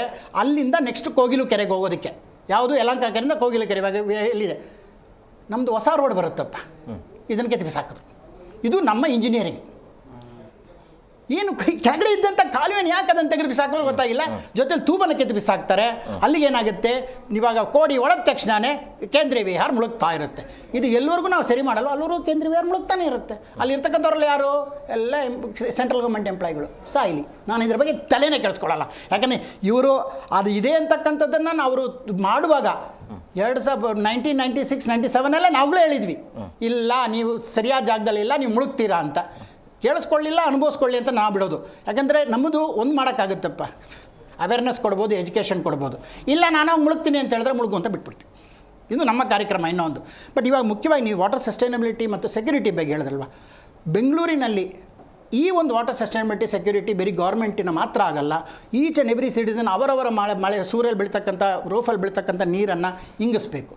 ಅದಕ್ಕೆ ಹಿಂಗೆ ಗುಂಡಿ ಮಾಡೋದಲ್ಲ, ಮೂರಡಿ ತೋಡ್ಬಿಟ್ಟು ಹಿಂಗೂ ಬಾವಿಗಳನ್ನ ಮಾಡಿ ಒಳಗಡೆ ನೀರನ್ನು ಹಾಕ್ಸಕ್ಕಂಥ ಕೆಲಸ ಮಾಡಿದ್ರೆ ಒಂದು ನಿಮಗೆ ಗ್ರೌಂಡ್ ವಾಟರ್ ಇರುತ್ತೆ. ಇವ್ರು ಹೇಳಿದ್ರು ಸರ್ ಹೇಳಿದ್ರು ಗ್ರೌಂಡ್ ವಾಟರ್ ಅಥಾರಿಟಿ ಅಂತ ಒಂದಿದೆ, ಏನೂ ಮಾಡಲ್ಲ ಸುಮ್ಮನೆ ಅವರಿಗೆ ಮಾಡೋ ಕೆಲಸ ಒಂದೇ ಇದೆ. ಇವಾಗ ಬೋರ್ವೆಲ್ ಹಾಕಿ ಪರ್ಮಿಷನ್ಗೆ ಹೋಗ್ಬೇಕಂತ ಅವ್ರ ಹತ್ರ ಇದು ಒಂದು ಬಿಟ್ಟರೆ ಬೇರೆ ಅದು ಪರ್ಮಿಷನ್ ಯಾವ ಮಟ್ಟಕ್ಕೆ ಹೋಗ್ಬಿಟ್ಟಿದೆ ಅಂದರೆ ಯಾವನು ಪರ್ಮಿಷನ್ನೇ ಕೇಳ್ತಿಲ್ಲ. ಸೊ ಅದೊಂದು ಡಿಪಾರ್ಟ್ಮೆಂಟ್ ಇದೆ. ಅವ್ರು ಹೇಳಿದ್ರೆ ನಗು ಬರುತ್ತೆ, ಒಂದು ಡಿಪಾರ್ಟ್ಮೆಂಟ್ ಅಂತ ಇದೆ. ಬರೀ ಬರ್ತಾರಪ್ಪ ಮೀಟಿಂಗ್ಗಳು ಬರ್ತಾರೆ, ಅವಾಗ ಒಂದು ಯಾವುದೋ ಮೀಟಿಂಗ್ಗಳನ್ನ ನೋಡ್ತೀವಿ ಬಂದಿದ್ದಾರೆ ಗ್ರೌಂಡ್ ಅಥಾರಿಟಿ ವರ್ಷಕ್ಕೊಂದ್ಸತಿ ಒಂದು ರಿಪೋರ್ಟ್ ಒಂದು ಹಿಂಗೆ ತಳ್ತಾರೆ. ಆ ರಿಪೋರ್ಟ್ ಅವ್ರು ಮಾಡ್ತಾ ಇರ್ತಕ್ಕಂಥ ನಂಗೆ ನಗು ಯಾಕೆ ಬರುತ್ತೆ ಅಂತ ಹೇಳಿದ್ರೆ ಅವ್ರು ನೋಡ್ತಾ ಇರ್ತಕ್ಕಂಥ 10 ಬೋರ್ವೆಲ್ ಎಷ್ಟು ಅಳತೆ ಇದೆ ಅಂತ ಒಂದು ಸರಿ ನೋಡ್ಕೊಂಬಂದು ಅವ್ರಿಗೊಂದು ಸಂಬಳ ಕೊಡ್ತಾ ಇದ್ವಿ. ನಾನು ಹೇಳಿದೆ ಅದನ್ನ ಸ್ಟೂಡೆಂಟ್ಸನ್ನು ಕಳಿಸಿದ್ರೆ ಅಳತೆ ನೋಡ್ಕೊಂಬಂದು ಅವ್ರು ರಿಪೋರ್ಟ್ ಕೊಟ್ಬಿಡ್ತಾರೆ ನಮಗೆ ಅಂತ. ಬಟ್ ಮೇಯ್ನಾಗಿ ಹೇಳ್ತಾ ಇರ್ತಕ್ಕಂಥದ್ದು ಜ್ಞಾಪಕ ಇಟ್ಕೊಳ್ಳಿ, ಎಲ್ಲಿವರೆಗೂ ನಿಮ್ಮ ಸ್ವಾಯತ್ತತೆ ಬರೋದಿಲ್ವೋ ನೀರಿನ ವಿಚಾರದಲ್ಲಿ ಮುಂದಿನ ಪೀಳಿಗೆ ವಾಟರ್ ಸ್ಲೇವ್ಸ್ ಆಗೇ ಆಗ್ತೀರಾ. ಅವ್ರು ಹೇಳ್ತಕ್ಕಂಥದ್ದನ್ನೇ ನೀವು ಫಾಲೋ ಮಾಡಬೇಕಾ ಬರುತ್ತೆ ಮೂಲಭೂತವಾದ ನೀರಿಗೋಸ್ಕರವಾಗಿ. ಆ್ಯಂಡ್ ಈ ಇಂಪೋರ್ಟೆಡ್ ವಾಟರ್ ಮೇಲೆ ನಾವು ಎಷ್ಟು ಡಿಪೆಂಡೆಂಟ್ ಆಗಿರ್ತೀವೋ ಹೊರಗಿಂದ ಬರ್ತಕ್ಕಂಥದ್ದು ಅಷ್ಟೇ ನೀವು ವಾಟರ್ ಸ್ಲೇವ್ಸ್ ಆಗುವಂಥದ್ದು. ಮತ್ತು ಅಳಬೇಡಿ ನಮ್ಮ ಹತ್ರ ಬಂದು ನಮ್ಮದೆಲ್ಲ ವಯಸ್ಸಾಯಿತು ನಮ್ಮದು ಈ ವಾಟರ್ ಸ್ಲೇವರಿ ಬೆಳಲ್ಲ ಅಂತ ಕಾಣುತ್ತೆ. ಬಟ್ ಇನ್ನು ನೆಕ್ಸ್ಟ್ 10 ವರ್ಷ 15 ವರ್ಷದೊಳಗಡೆ ವಾಟರ್ ಸ್ಲೇವರಿ ಆಗುವಂಥ ಚಾನ್ಸಸ್ ತುಂಬ ಜಾಸ್ತಿ ಇದೆ. ಬೆಂಗಳೂರು ಕೂಡ ನೀರಿಗೋಸ್ಕರ ಓಟ್ ಹಾಕುವಂಥ ಪರಿಸ್ಥಿತಿಯಲ್ಲಿ ಬಂದು ನಿಲ್ತೀವಿ. ನೋಡಿ ನೀವು ಹೇಳ್ದಂಗೆ ಮೊದಲು ಕೊಳಾಯಿ ನೀರು ಕುಡಿತಾ ಇದ್ವಿ, ನೀವು ಹೇಳ್ದಂಗೆ ಹೆಂಗೆ ಕಮರ್ಷಿಯಲ್ ಐತೆ ಅಂದರೆ ಇವಾಗ ಬಂದು 5 ರೂಪಾಯಿ ಕೊಟ್ಟು ಕುಡಿತೀವಿ. ಈ ಟೋಲ್ ವಾಟ್ ಈ ಟೋಲ್ ಇದೆ 100% ಟ್ರೂ. ಕಮರ್ಷಿಯಲ್ ಅಲ್ಲ. ಈಗ ನೋಡಿ ನಾವೆಲ್ಲ 94ನೇ ಇಸ್ವಿಯಾಗ ಬಂದಾಗ ನಮ್ಮದಲ್ಲಿ ಮಂಗಂಪಾಳ್ಯ ಅಂತ ಒಂದು ಕೆರೆ ಇತ್ತು. ಆ ಕೆರೆ ನೀರನ್ನೇ ಕುಡಿತಾ ಇದ್ವಿ, ಅಡುಗೆಗೆ ಬಳಸ್ತಾ ಇದ್ವಿ ನಾವು. ಅವಾಗ ಒಂದು ಇದ್ರೆ ಒಂದು 2-3 ಬೋರ್ ಫ್ರೀಯಾಗಿ ಬಳಸ್ತಾ ಇದ್ದೀವಿ. ಇವತ್ತು ಏನಾಗಿದೆ ಅಲ್ಲಿ ತೊಳ್ಕೊಳಕ್ಕೂ ಆಗಲ್ಲ, ಅಷ್ಟು ಕೆಟ್ಟದಾಗಿ ಹೋಗಿದೆ ನೀರು. ಯಾರು ಮಾಡಿರೋದು? ನಮ್ಮ ಜನಗಳೇ ಮಾಡಿರೋದು, ನಮ್ಮ ವ್ಯವಸ್ಥೆ ಮಾಡಿರೋದು. ಇವತ್ತು ನೋಡಿ ವಾಟ್ರ್ ಮಾಫಿಯಾ ಹೇಗಾಗಿದೆ ಅಂದರೆ, ಈಗ ಅಣ್ಣವ್ರು ಹೇಳ್ದಂಗೆ ನಮಗೆ ಮೊನ್ನೆ ಒಂದು ವಾರದಿಂದ ನಮ್ಮ ಇವರು ಏನು ಜಾರ್ಜ್ ಅವ್ರ ಕ್ಷೇತ್ರ ಇದೆಯಲ್ಲ, ಎಂಥ ಕ್ಷೇತ್ರ ಅದು, ಅಲ್ಲಿಂದ ಒಂದು ಟೀಮ್ ಬಂದ್ರಪ್ಪ, ಮಹಿಳೆಯರು ಬಂದರು. ಅಣ್ಣ ಈಗ ನಮಗೆ ತೊಂದರೆ ಆಗ್ತದೆ. ಏನು ತೊಂದರೆ ಆಗ್ತದೆ? ಕಾವೇರಿ ನೀರು ಎಲ್ಲ ಕಡೆನೂ ಬರ್ತಾ ಇದೆಯಲ್ಲ ಅಂತ ಹೇಳಿದ್ವಿ. ಏನು ಮಾಡ್ತಾರಂತೆ, ಕಾವೇರಿ ನೀರು ಮನೆ ಕಲೆಕ್ಷನ್ ಕೊಟ್ಟಿದ್ದಾರಂತ ಏರಿಯಾದಲ್ಲಿ. ನಮ್ಮ ಹತ್ರ ಕಂಪ್ಲೇಂಟ್ ಸಮೇತ ತಂದು ಕೊಟ್ಟಿದ್ದಾರೆ ನಮ್ಮ ಆಫೀಸಿಗೆ. ಕಾವೇರಿ ನೀರು ಕೊಟ್ಟಿದ್ದಾರೆ, ಆದರೆ ಅಲ್ಲಿ ಏನಾಗಿದೆ, ಈ ಬೋರು ಏನು ಮಾಫಿಯಾ ಟ್ಯಾಂಕರ್ಗಳಿರ್ಬೋದು, ಬೋರ್ ಕಲೆಕ್ಷನ್ ಒಂದು ಕೊಟ್ಟಿದ್ದಾರಂತೆ. ಒಂದನ್ನ ಕಾವೇರಿ ನೀರನ್ನ ಬಿಡೋದೇ ಇಲ್ಲ. ಅಧಿಕಾರಿಗಳು ಕೇಳಿದ್ರು ಬಿಡಲ್ಲ, ಪೊಲೀಸವ್ರು ಕರೆದ್ರು ಬಿಡಲ್ಲ. ಈಗ ಏನಾಗಿದೆ, ಒಂದು ಮನೆಗೆ 2,000 ರೂಪಾಯಿ. ಒಂದು ವಿಧಾನಸಭಾ ಕ್ಷೇತ್ರದಲ್ಲಿ ಮಿನಿಮಮ್ 5 ಲಕ್ಷ ಜನ ಇರ್ತಾರೆ. 5 ಲಕ್ಷಕ್ಕೆ ಒಂದು 3 ಲಕ್ಷ ಮನೆ ಇರ್ತವೆ. ಒಂದು ತಿಂಗಳಿಗೆ 2,000 ಕೊಟ್ಟರು ಎಷ್ಟು ದೊಡ್ಡ ಹಗರಣ ಆಯ್ತು ಇದು. ಇದನ್ನು ನೋಡಿ, ಇವತ್ತು ನೀರನ್ನ ದುಡ್ಡು ಕೊಡೋದು ಪಾಪ ಅವರು ಯಾವ ಮನೆಯಲ್ಲಿ ಕೊಟ್ಟಿಲ್ಲ ನೀರನ್ನ ಆ ಮನೆಗೆ ನೀರು ಬಿಡಲ್ವಂತೆ. ಆ ಮನೆಗೆ ಹೋಗ್ಬಿಟ್ಟು ಅಲ್ಲಿ ಗುಂಡಾಗಳು ಜಗಳ ಮಾಡ್ತಾರಂತೆ, ಗಲಾಟೆ ಮಾಡ್ತಾರಂತೆ, ರಾತ್ರಿ ನೀರು ಬಂದು ಕಟ್ ಮಾಡ್ತಾರೆ, ಕರೆಂಟ್ ಕಟ್ ಮಾಡ್ತಾರಂತೆ. ಈ ರೀತಿ ಒಂದು ವ್ಯವಸ್ಥೆ ಇವತ್ತು ಈಗಾಗಲೇ ಬೆಂಗಳೂರು ನಗರದೊಳಗಡೆ ಆಗಿದೆ. ಇದು ಸದ್ಯಕ್ಕೆ ಒಂದು ಕ್ಷೇತ್ರ ಇರ್ಬೋದು, ಬೇರೆ ಬೇರೆ ಕಡೆ ನಡೀತಾ ಇರ್ಬೋದು. ಅವ್ರ ಪಾಪ ಭಯಕ್ಕೆ ಬಂದಿಲ್ಲ. ಈಗ ನಮಗೆ ಒಂದು ಕ್ಷೇತ್ರದ ಮಾಹಿತಿ ಇದೆ ಅಂದರೆ ನೋಡಿ, ನೀವು ಲೆಕ್ಕ ಹಾಕ್ಕೊಳ್ರಿ, 3 ಲಕ್ಷ ಮನೆ 2,000 ರೂಪಾಯಿ ಅಂದರೆ ಯಾರಿಗೆ ಹೋಗ್ತಾ ಇದೆ ಆ ದುಡ್ಡು, ಎಲ್ಲಿಗೆ ಹೋಗ್ತಾ ಇದೆ, ಎಷ್ಟು ಅದು ಭ್ರಷ್ಟಾಚಾರ. ಇವತ್ತು ಕಾವೇರಿ ನೀರಿಗೆ ಇವತ್ತು ನೋಡಿ, ಇವತ್ತು ಬಸ್ ರೇಟೆಲ್ಲ ಮಾಡಿದರೆ ಕಾವೇರಿ ನೀರಿಂದ ನಾಳೆ ನಾಡಿದ್ದಲ್ಲಿ ಜಾಸ್ತಿ ಮಾಡ್ತಾರಂತಾರೆ ಇದನ್ನು. ಇವತ್ತು ಹಂಗಾಗಿದೆ. ಏನು ಅಂದರೆ ಕಾವೇರಿ ನೀರು ಸಮೇತ ಹೇಳಿದಂಗೆ ಎಲೆಕ್ಷನ್ ಟೈಮಲ್ಲಿ ದಿನಕ್ಕೆ 3 ಸಲ ಬಿಟ್ಬಿಡ್ತಾರೆ. ಒಂದೇ ಫೋನ್ ಹೊಡೆದ್ರೆ ಸಾಕು, ಯಾವ ಬಿಡ್ತೇವೆ ಸಾರ್ ಅಂತಾರೆ. ನಿಮ್ಗೆ ಇವಾಗ ಇನ್ನು ಬೇಸಿಗೆ ಸ್ಟಾರ್ಟ್ ಆಗಲಿ ಗೊತ್ತಾಗುತ್ತೆ ಬೆಂಗಳೂರವರಿಗೆ. ಈಗೇನೋ ಪುಣ್ಯಕ್ಕೆ ಮಳೆ ಬಂತು ಪರವಾಗಿಲ್ಲ, ಇಲ್ಲಾಂದ್ರೆ ನಾವೆಲ್ಲ ಹೋರಾಟ ಮಾಡ್ಬೇಕಾರೆ ಅಥವಾ ಎಲ್ಲರೂ ರೋಡಲ್ಲಿ ಮಾಡ್ತಾಯಿದ್ರೆ ಇವ್ರು ಮಾಡೋ ಕೆಲಸ ಇಲ್ಲ, ಇವ್ರಿಗೇನು ಕಾವೇರಿ ನೀರಿಗೆ ಹೋರಾಟ ಮಾಡ್ತಾರೆ ಅಂತ ಜನಗಳೇ ಬೈಕೊಂಡು ಹೋಗ್ತಾರೆ. ಯಾವತ್ತು ಅವ್ರ ಮನೇಲಿ ನೀರಿರಲ್ವೋ, ಅವ್ರಿಗೆ ಕುಡಿಯೋಕ್ಕಿರಲ್ವೋ, ಅಥವಾ ಅವ್ರಿಗೆ ಏನು ತೊಳ್ಕೊಳಕ್ಕಿರಲ್ವೋ, ಅವತ್ತು ಹೌದಪ್ಪ ಅವ್ರು ಹೋರಾಟ ಮಾಡ್ತಿದ್ರು ಅಂತ ಒಂದು ಆಗುತ್ತೆ. ಇವತ್ತು ಬರೀ ನಾವು ಹೋರಾಟಗಾರರಿಂದ ಏನು ಉಳ್ಸೋಕ್ಕಾಗಲ್ಲ, ಜನಸಾಮಾನ್ಯರು ಇವತ್ತು ಉಳಿಸ್ಬೇಕು. ಈ ಮಾಫಿಯಾಕ್ಕೆ ಕಡಿವಾಣ ಹಾಕ್ಬೇಕು, ಟ್ಯಾಂಕರ್ ಮಾಫಿಯಾ. ಇವತ್ತು ನೀರು ನೋಡಿ ನಿಮಗೆ ಗಲ್ಲಿಯಲ್ಲಿ ಯಾರು ಮಾಡ್ತಾ ಇದ್ದಾರೆ ಅಂದರೆ, ಟ್ಯಾಂಕರ್ ಒಬ್ಬ ಅಲ್ಲಿ ರಾಜಕಾರಣಿಯ ಏನು ಹಿಂಬಾಲಕ ಇರ್ತಾನೆ, ಅಲ್ಲಿ ಅದು ಲೋಕಲ್ ರೌಡಿ ಇರ್ತಾನೆ, ಅವನು ಒಂದು ಟ್ಯಾಂಕರ್ ಮಾಡಿರ್ತಾನೆ. ಇವತ್ತು ನೋಡಿ ನೀವು ಸರ್ಜಾಪುರ ರೋಡಲ್ಲಿ ಹೋಗಿ ದೊಡ್ಡ ಅಪಾರ್ಟ್ಮೆಂಟ್ಗಳಿದ್ದಾವೆ ರೀ, ಅಲ್ಲಿ ಇದು ಕುಡಿಯೋಕ್ಕೂ ನೀರಿಲ್ಲ, ತೊಳ್ಕೊಳ್ಳೋಕ್ಕೂ ನೀರಿಲ್ಲ, ಸ್ನಾನ ಮಾಡ್ತಿದ್ದಂಗೆ ನೀರು ಹೋಗ್ಬಿಡುತ್ತಂತೆ. ಒಂದು ದಿನಕ್ಕೆ ನೋಡಿ, ಒಂದು 500ರಿಂದ 1000 ಮನೆ ಇದೆ ಒಂದೊಂದು ಅಪಾರ್ಟ್ಮೆಂಟ್ಗಳಲ್ಲಿ. ಅಲ್ಲಿ ನೀರುಗಳೇ ಇಲ್ಲ. ಆದರೆ ಜನಗಳು ತಗೊತಾರೆ, ಯಾರೋ ಯಾಮಾರಿಸ್ತಾರೆ, ಅಡ್ವರ್ಟೈಸ್ಗಳಿಗೆ ಕೊಡ್ತಾರೆ, ನಮ್ದು ಆ ಬಿಲ್ಡರು, ನಮ್ದು ಈ ಬಿಲ್ಡರು ಅಂತ ಹೇಳ್ತಾರೆ. ಈ ರೀತಿ ಇವತ್ತು ಜನಗಳನ್ನು ಯಾಮಾರಿಸುವಂಥ ತಂತ್ರ ಆಗಿದೆ. ಯಾವಾಗ ನೋಡಿ ನಾವೆಲ್ಲ ಮಾತಾಡ್ಬೋದು ಅಷ್ಟೇ. ಯಾವತ್ತು ನಮ್ಮ ರಾಜಕಾರಣಿಗಳಿಗೆ, ನಮ್ಮನ್ನು ಆಡಳಿತ ಮಾಡ್ತಾರಲ್ಲ ಅವರಿಗೆ ಒಂದು ನೈಜತೆ, ನಾನು ಹುಟ್ಟುಬಿಟ್ಟಿದ್ದೇನಪ್ಪ, ಯಾವತ್ತೊಂದಿನ ಸಾಯ್ತಾನೆ, ಏನೋ ಒಂದು ಅಭಿವೃದ್ಧಿ ಮಾಡೋಣ. ನೀವು ನೋಡ್ರಿ, ಹೊಸೂರು ಬಾರ್ಡರ್ ದಾಟಿ ತಮಿಳ್ನಾಡು ಕಡೆ ಹೋಗಿ ನಮ್ಮದೇ ಕಾವೇರಿ ನೀರು ಬಿಡ್ತಾರೆ. ನೀವು ಬರೀ ಸುಮ್ಮನೆ ಏನೂ ಬೇಡ, ರೋಡ್ ಸೈಡ್ಗೆ ಹೋಗಲಿ ಅವರು, ಎಲ್ಲ ಕೆರೆಗಳಲ್ಲೂ ನೀರು ತುಂಬಿರ್ತವೆ. ಅಂದರೆ ನಮ್ಮದೇ ಕಾವೇರಿ ನೀರನ್ನ ಹಲವಾರು ಕೆರೆಗಳಿಗೆ ತುಂಬಿಸುವಂಥ ಕೆಲಸ ಮಾಡ್ತಾರೆ. ಆದರೆ ನಮ್ಮ ಬೆಂಗಳೂರಲ್ಲಿ ಇವತ್ತು ಮಳೆಗಾಲ KRS ಅಲ್ಲಿ ಫುಲ್ ನೀರು ತುಂಬಿಕೊಂಡಿದೆ. ಈ ಕೆರೆಗಳನ್ನು ಅಭಿವೃದ್ಧಿ ಮಾಡಿ ಎಲ್ಲ ಕೆರೆಗಳನ್ನು ತುಂಬಿಸ್ಲಿ. ಇವಾಗ ಈ ಸಮಯದಲ್ಲಿ ನಾವೇನಾದ್ರು ಬೇಸಿಗೆ ಇನ್ನೇನು ಮುಗಿಯೋ ಸಮಯದಲ್ಲಿ ನೀರಿನ ಕೆರೆಗಳನ್ನು ತುಂಬಿಸಿದಾಗ ಇಲ್ಲಿ ಅಂತರ್ಜಲ ಅಭಿವೃದ್ಧಿ ಆಗುತ್ತೆ, ಬೋರ್ಗಳಲ್ಲಿ ಆಲ್ಮೋಸ್ಟ್ ನೀರು ಕಮ್ಮಿ ಆಗಲ್ಲ. ಆವಾಗ ನಮ್ಮ ಬೆಂಗಳೂರಿಗೆ ನೀರಿನ ಸಮಸ್ಯೆನೇ ಬರೋಲ್ಲ. ಇರೋ ಕೆರೆನೇ ಮುಚ್ಚಿಬಿಟ್ಟಿವರು ಎಲ್ಲಿಂದ ನೀರು ತುಂಬಿಸ್ತಾರೆ? ಅಲ್ಲೇನೋ ಎಲ್ಲ ಕೊಳಚೆ ನೀರುಗಳನ್ನು ತುಂಬಿಕೊಳ್ಳುತ್ತೆ. ಅದಕ್ಕೆ ಅಂತ ಕೊಳಚೆ ನೀರಿನ ಮಂಡಳಿ ನಿಮ್ಗೆ ನೋಡಬೇಕು, ಒಂದು ಅಲ್ಲಿ ಅಧ್ಯಕ್ಷನ ಪೋಸ್ಟ್ ತಗೊಳ್ಳೋದಕ್ಕೆ ಕೋಟ್ಯಾಂತರ ರೂಪಾಯಿ ವ್ಯವಹಾರ ಅರಿಯೋದು ಎಲ್ಲ ನೋಡಿ. ನಮ್ಮಲ್ಲಿ ಎಲ್ಲ ಬೋರ್ಡ್ಗಳಿದ್ದಾವೆ. ಆ ಬೋರ್ಡ್ಗಳ ಅಧ್ಯಕ್ಷರು, ಉಪಾಧ್ಯಕ್ಷರು, ಒಂದಿಷ್ಟು ಜನ ನಿರ್ದೇಶಕರು ಎಲ್ಲ ಇರ್ತಾರೆ. ಅವರಿಗೆ ಒಂದಿಷ್ಟು ಜನ ಗನ್ಮ್ಯಾನ್ಗಳು, ಅವರಿಗೊಂದು ಬಂಗ್ಲೆ, ಅವರಿಗೊಂದು 10 ಜನ ಇದು, ಒಂದು 3 ಕಾರು. ಇದು ಬಿಟ್ಟರೆ ಏನಿಲ್ಲ, ಅಧಿಕಾರ ಬೇಕು. ನಾನು ಇಂಥದ್ದೊಂದು ಚೇರ್ಮ್ಯಾನು, ನಾನು ಇಲ್ಲೊಂದು ರಿಪೋರ್ಟ್ ಮಾಡಿದೆ, ನಾನೆಲ್ಲ IAS ಆಫೀಸರ್ ಜೊತೆಗೆ ಒಂದು ಮೀಟಿಂಗ್ ಮಾಡಿದೆ, ಅದನ್ನು ಫೇಸ್ಬುಕ್ಕಲ್ಲಿ ಫೋಟೋ ಹಾಕ್ಕೊಂಡೆ. ಇಷ್ಟಕ್ಕೆ ಸೀಮಿತವಾಗಿದ್ದಾರೆ. ಇನ್ನು ಏನು ಅಭಿವೃದ್ಧಿ ಮಾಡೋರು ಯಾರೂ ಇಲ್ಲ ಇಲ್ಲಿ. ಸರ್, ಈಗ ಈ ಕಬ್ಬಳಿಕೆ ಆಗಿರುವಂಥದ್ದು ಅಥವಾ ಒತ್ತುವರಿ ಆಗಿರುವಂಥ ಕೆರೆಗಳಿಗೆ ಮರುಜೀವ ಬರುವಂಥ ಸಾಧ್ಯತೆ ಇದೆಯಾ? ಬರಲ್ಲ ಬಿಡಿ ಸರ್. ಮಾಡಲೇಬೇಕು. ಆಗತ್ತಾ? ಅಲ್ಲ, ಇದು ನೋಡಿ, ಇದು ಎಲ್ಲ ಬೆಂಗಳೂರಿನ ನಾಗರಿಕರೇ ದಯವಿಟ್ಟು ಕೇಳಿ, ಇದು ನಿಮ್ಮ ಹಕ್ಕು. ಇದು ನಾಳೆ ದಿನ ನಾವು ಕೆರೆನ ಇದು ಮಾಡ್ಕೊಳ್ಳೋದೇ ನೋಡ್ರಿ. ಒಂದು ಕಾಲದಲ್ಲಿ ನಮ್ಮ ನಾಡಪ್ರಭು ಕೆಂಪೇಗೌಡರು ಯಾಕೆ ಕೆರೆಗಳನ್ನ ಇದು ಮಾಡಿದ್ರೆ ನೋಡಿ, ಇವತ್ತಲ್ಲ ನಾಳೆ ನಾವು ಮನುಷ್ಯರೇ, ನಮಗೆ ಕುಡಿಯೋಕ್ಕೆ ನೀರು ಬೇಕು, ಶುದ್ಧ ನೀರು ಬೇಕು. ಓಕೆ, ನಾವೇನು ಮೆಷಿನ್ಗಳಲ್ಲ. ನೀರುಗಳು ಬೇಕಂದರೆ ಕೆರೆಗಳು ಬೇಕೇ ಬೇಕು, ಅಂತರ್ಜಲ ಇದು ಮಾಡಲೇಬೇಕು. ನಾನು ನಿಮ್ಗೆ ಒಂದು ಉದಾಹರಣೆ ಕೊಡ್ತೀನಿ. ಬರೋಡಾ ಗಾಯಕ್ವಾಡ್ ಮನೆತನದವರು ಅಲ್ಲಿ ಒಂದು ಸಯ್ಯಾಜಿರಾವ್ ಅವರು ಒಂದು ಇದು ಮಾಡ್ತಾರೆ. ಏನಂದರೆ ಯಾವುದೇ ಗುಂಡಿಗಳನ್ನ ಮುಚ್ಚಬಾರ್ದು. ಯಾಕಂದರೆ ಮಳೆ ಬಂದಾಗ ಆ ಗುಂಡಿಗಳಲ್ಲಿ ನೀರು ತುಂಬಿ ಅಂತರ್ಜಲ ಇದಾಗುತ್ತೆ. ಬಟ್ ಇವಾಗ ಏನಾಗಿದೆ, ಎಲ್ಲರೂ ಹೇಳ್ದಂಗೆ, ನಮ್ಮ ಸರ್ ಹೇಳ್ದಂಗೆ, ಈ ಸರ್ ಹೇಳ್ದಂಗೆ ನೀರಿಂದು ಒಂದು ಮಾಫಿ ಆಗಿಬಿಡೈತೆ. ಇವಾಗ ಕೆರೆಗಳು ಇವಾಗ ಎಲ್ಲ ಏನು ಓಕೆ ಅಲ್ಲಿ ವಿಲಾಗಳು ಅಂತೇಳಿ ಇದು ಮಾಡಿಬಿಟ್ಟು ಕೋಟಿಗಟ್ಟಲೆ ರಿಯಲ್ ಎಸ್ಟೇಟ್ ಇದಾಗಿದೆ. ಅವ್ರಿಗೇನಂದರೆ ಕೆರೆನ ಹೆಂಗೆ ಮಾಡ್ಬೇಕಂದ್ರೆ ಫಸ್ಟು ಕೆರೆನ ಕೊಲ್ಲೋದಂದರೆ ಫಸ್ಟು ಗಲೀಜನ್ನು ಬಿಡೋದು. ನಮ್ಮ ಕಾಮಾಕ್ಷಿ ಪಾಳ್ಯ ಕೆರೆ ಹಂಗೆ ಆಗಿದ್ದು. ಕಾಮಾಕ್ಷಿ ಪಾಳ್ಯ ಕೆರೆಯಲ್ಲಿ ನಾನು 10th ಇರಬೇಕಂದ್ರೆ 1988 ಫುಲ್ಲು ಕೊಚ್ಚೆ ನೀರಾಗ್ಬಿಟ್ಟಿತ್ತು. ಅಂದರೆ ಅಲ್ಲಿ ಹಿಂಗೆ ಮೂಗು ಹಿಡ್ಕೊಂಡು ಹೋಗಬೇಕು, ಆ ಥರ ಆಗ್ಬಿಟ್ಟಿತ್ತು ಕಾಮಾಕ್ಷಿ ಪಾಳ್ಯ. ಅದಕ್ಕಿಂತ ಮುಂಚೆ 83, 81 ಹೋದಾಗ ಸ್ವಲ್ಪ ಏನೋ ಇದಿತ್ತು. ಅಂದರೆ ಇದು ಗಲೀಜು ನೀರನ್ನ ಬಿಟ್ಟು ಏನು ಮಾಡೋದು, ಆಮೇಲೆ ಅದನ್ನ ಮುಚ್ಚಿ ಹಾಕ್ಬಿಟ್ಟು ಇವಾಗ ಏನಾಗಿದೆ ಅದನ್ನ ಗ್ರೌಂಡ್ ಮಾಡಿಬಿಟ್ಟವ್ರಿ. ಓಕೆ, ಬಟ್ ಏನಂದರೆ ಒಂದು ಇವಾಗ ಬಂದು BBMP ಅವರಾಗಲಿ ಯಾರೇ ಆಗಲಿ ಅಷ್ಟೊಂದು IAS ಆಫೀಸರ್ಗಳಿದ್ದಾರೆ, ಎಲ್ಲ ಅಧಿಕಾರಿಗಳಿದ್ದಾರೆ, ರೆವೆನ್ಯೂ ಡಿಪಾರ್ಟ್ಮೆಂಟ್ ಇದೆ, ಎಲ್ಲ ಇದೆ. ದಯವಿಟ್ಟು ಆ 30 ಮೀಟರ್ ಅಲ್ಲಿರುವಂಥ ಇದನ್ನು ತೆರವುಗೊಳಿಸಿ ಓಕೆ ಅದನ್ನು ಸಂರಕ್ಷಣೆ ಮಾಡಿ. ನಿಮ್ಮ ಸರ್ಕಾರದ ಜಾಗ ನೀವು ಮಾಡಲೇಬೇಕು. ಇಲ್ಲರ ಮುಂದಿನ ದಿನದಲ್ಲಿ ಪಬ್ಲಿಕ್ ಅವರೇ ಆ್ಯಕ್ಷನ್ ತಗೊಳ್ತಾರೆ ನಿಮ್ಮ. ಸರ್, ಈಗ ಕೆರೆಗಳ ಒತ್ತುವರಿಗೆ ಹೊಣೆ ಯಾರು ಅಂತೇಳಿ ಏನು ಮಾಡಬೇಕು, ಮುಂದೆ ಏನು ಮಾಡಬೇಕು ಅಂತ? ಸರ್, ಒಂದು ಕೆರೆಗಳ ಒತ್ತುವರಿಗೆ ಮೊದಲನೇ ನಾನು ಹೊಣೆಗಾರಿಕೆ ಹೇಳ್ತಕ್ಕಂಥದ್ದು ಸಾರ್ವಜನಿಕರು. ಓಕೆ, ನಿಮ್ಮ ಮನೆಯೊಳಗೆ ಯಾರಾದರೂ ಬಂದು ಮಾಡಿದಾಗ ಸುಮ್ಮನೆ ಕೂತಿರ್ತೀರಾ? ಅದೇ ಸಾರ್ವಜನಿಕ ಏನೇನಿದೆ ಅಲ್ಲಿ, ಇವತ್ತೇನು ಬೇಡ, ಶಿವರಾಮ್ ಕಾರಂತ್ ಲೇಔಟ್ ಹೇಳಿದ್ರು, 14 ಕುಂಟೆಗಳು, ಒಂದು ಕೆರೆಯಪ್ಪ, ಕೆರೆ ಒಂದು ಭಾಗ. ಈ 2 ಎಕರೆ, 1 ಎಕರೆ, 1.5 ಎಕರೆ, ಈ 3 ಎಕರೆ ಇಂಥದನ್ನು ಕುಂಟೆ ಅಂತ ಕರಿತೀವಿ ನಾವು. ಇದನ್ನು ಕೆರೆ ಅಂತ ಕರೆಯೋದಿಲ್ಲ. ಕುಂಟೆಗಳೆಲ್ಲನೂ ಮುಚ್ಚಿಬಿಟ್ಟು ಅದನ್ನೆಲ್ಲನೂ ಬೇರೆ ಬೇರೆ ಇದಕ್ಕೆಲ್ಲ ಕೊಟ್ಬಿಟ್ಟಿದ್ದಾರೆ.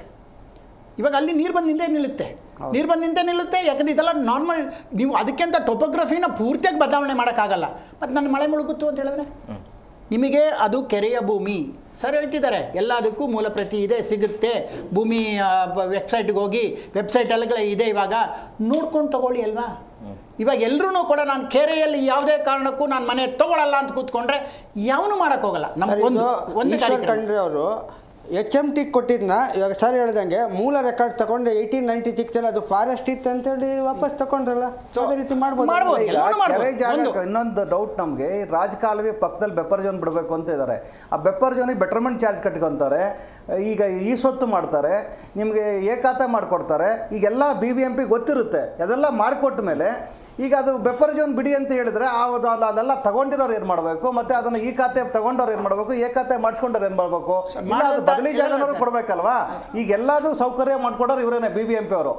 ಎಲ್ಲ ಮಾಡಿಕೊಟ್ಟ ಮೇಲೆ ನೀವು ಆ ಜಾಗದಲ್ಲಿ ಮನೆ ಕಟ್ಟಬೇಡಿ ಅಂದರೆ ಒಬ್ಬ ತಗೊಂಡಿರೋನು ಏನು ಮಾಡಬೇಕು? ಇದಕ್ಕೆ ನಮಗೆ ಉತ್ತರನೇ ಇಲ್ಲ. ಇದು ನಮಗೆ ಸರ್, ಒಂದು ಅದು ಬಂದ್ಬಿಟ್ಟು ಅಕಸ್ಮಾತ್ ಆಗಿ BDA ಸೈಟ್ಗಳಾಗಿದೆ, ಅದೆಲ್ಲ ಆಗಿದೆ ಅಂದ್ರೆ ಬೇರೆ ಸಮಾಚಾರ. ಹಲವಾರು ಇದರಲ್ಲಿ 85% ಇರ್ತಕ್ಕಂಥದ್ದು ಪೂರ್ತಿ ರೆವೆನ್ಯೂ ಸೈಟ್ಗಳು.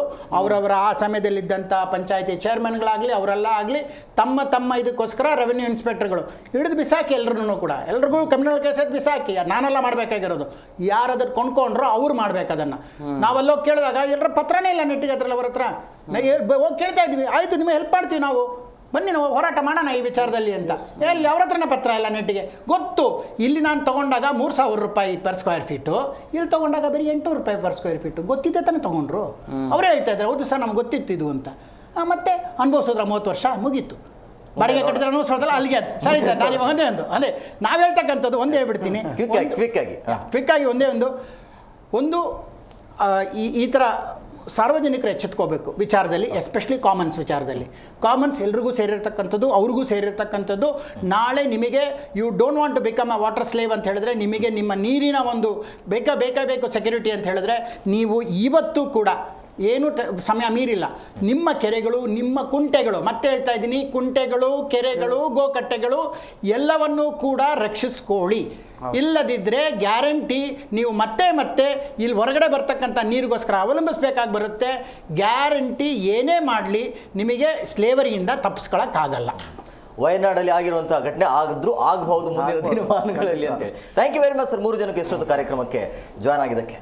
ಎಸ್ ಸರ್, ನೋಡಿದ್ರಲ್ಲ ವೀಕ್ಷಕರು, ಈಗ ತೆಗೆದುಕೊಂಡಿರುವಂಥ ನಿರ್ಧಾರಗಳು ಏನಿದೆ ಹಳೆಯಿಂದನೂ ಕೂಡ ಇದೆ. ಬಟ್ ಈಗ ಹೈಕೋರ್ಟ್ಗೆ ಹೋಗಿರುವಂಥ ವರದಿ ಇದೆಯಲ್ಲ, ಆ ವರದಿ ಬಗ್ಗೆ ಪರಿಶೀಲನೆ ಆಗಲಿ, ಮತ್ತು ಆ ಒತ್ತುವರಿ ಏನಾಗಿದೆ ಅಲ್ಲ ಅದನ್ನು ತೆರವು ಮಾಡುವಂಥ ಕೆಲಸ ಆಗಬೇಕು. ಇಲ್ಲ ಅಂತಂದರೆ ಮುಂದಿನ ದಿನಮಾನಗಳಲ್ಲಿ ಮುಂದಿನ ಪೀಳಿಗೆಗೆ ದೊಡ್ಡ ಮಟ್ಟದಲ್ಲಿ ನೀರಿನ ಸಮಸ್ಯೆ ಆಗುತ್ತೆ. ಅದನ್ನು ಎಲ್ಲರೂ ಕೂಡ ಅರ್ಥಕೊಳ್ಬೇಕಾಗತ್ತೆ. ಸೊ ನೋಡೋಣ ಹೇಗಾಗತ್ತೆ ಅಂತೇಳಿ. ಯಾಕೋ ಇದು ಕೇವಲ ಹಂಗೆ ವರದಿನೇ ಹೋಗ್ತಾ ಇರುತ್ತೆ, ಬಟ್ ಇದು ಸಮಸ್ಯೆ ಪರಿಹಾರ ಆಗುವಂತಹ ಯಾವುದೇ ಲಕ್ಷಣ ಕಾಣ್ತಾ ಇಲ್ಲ. ಇದಾಗಿತ್ತು ಇವತ್ತಿನ ವಿಶೇಷ. ಮತ್ತಷ್ಟು ಅಪ್ಡೇಟ್ಸ್ಗಾಗಿ ನೋಡ್ತಾ ಇರಿ ಜಿ ಕನ್ನಡ ನ್ಯೂಸ್. ಸತ್ಯವೇ ಸುದ್ದಿಯ ಜೀವಾಳ.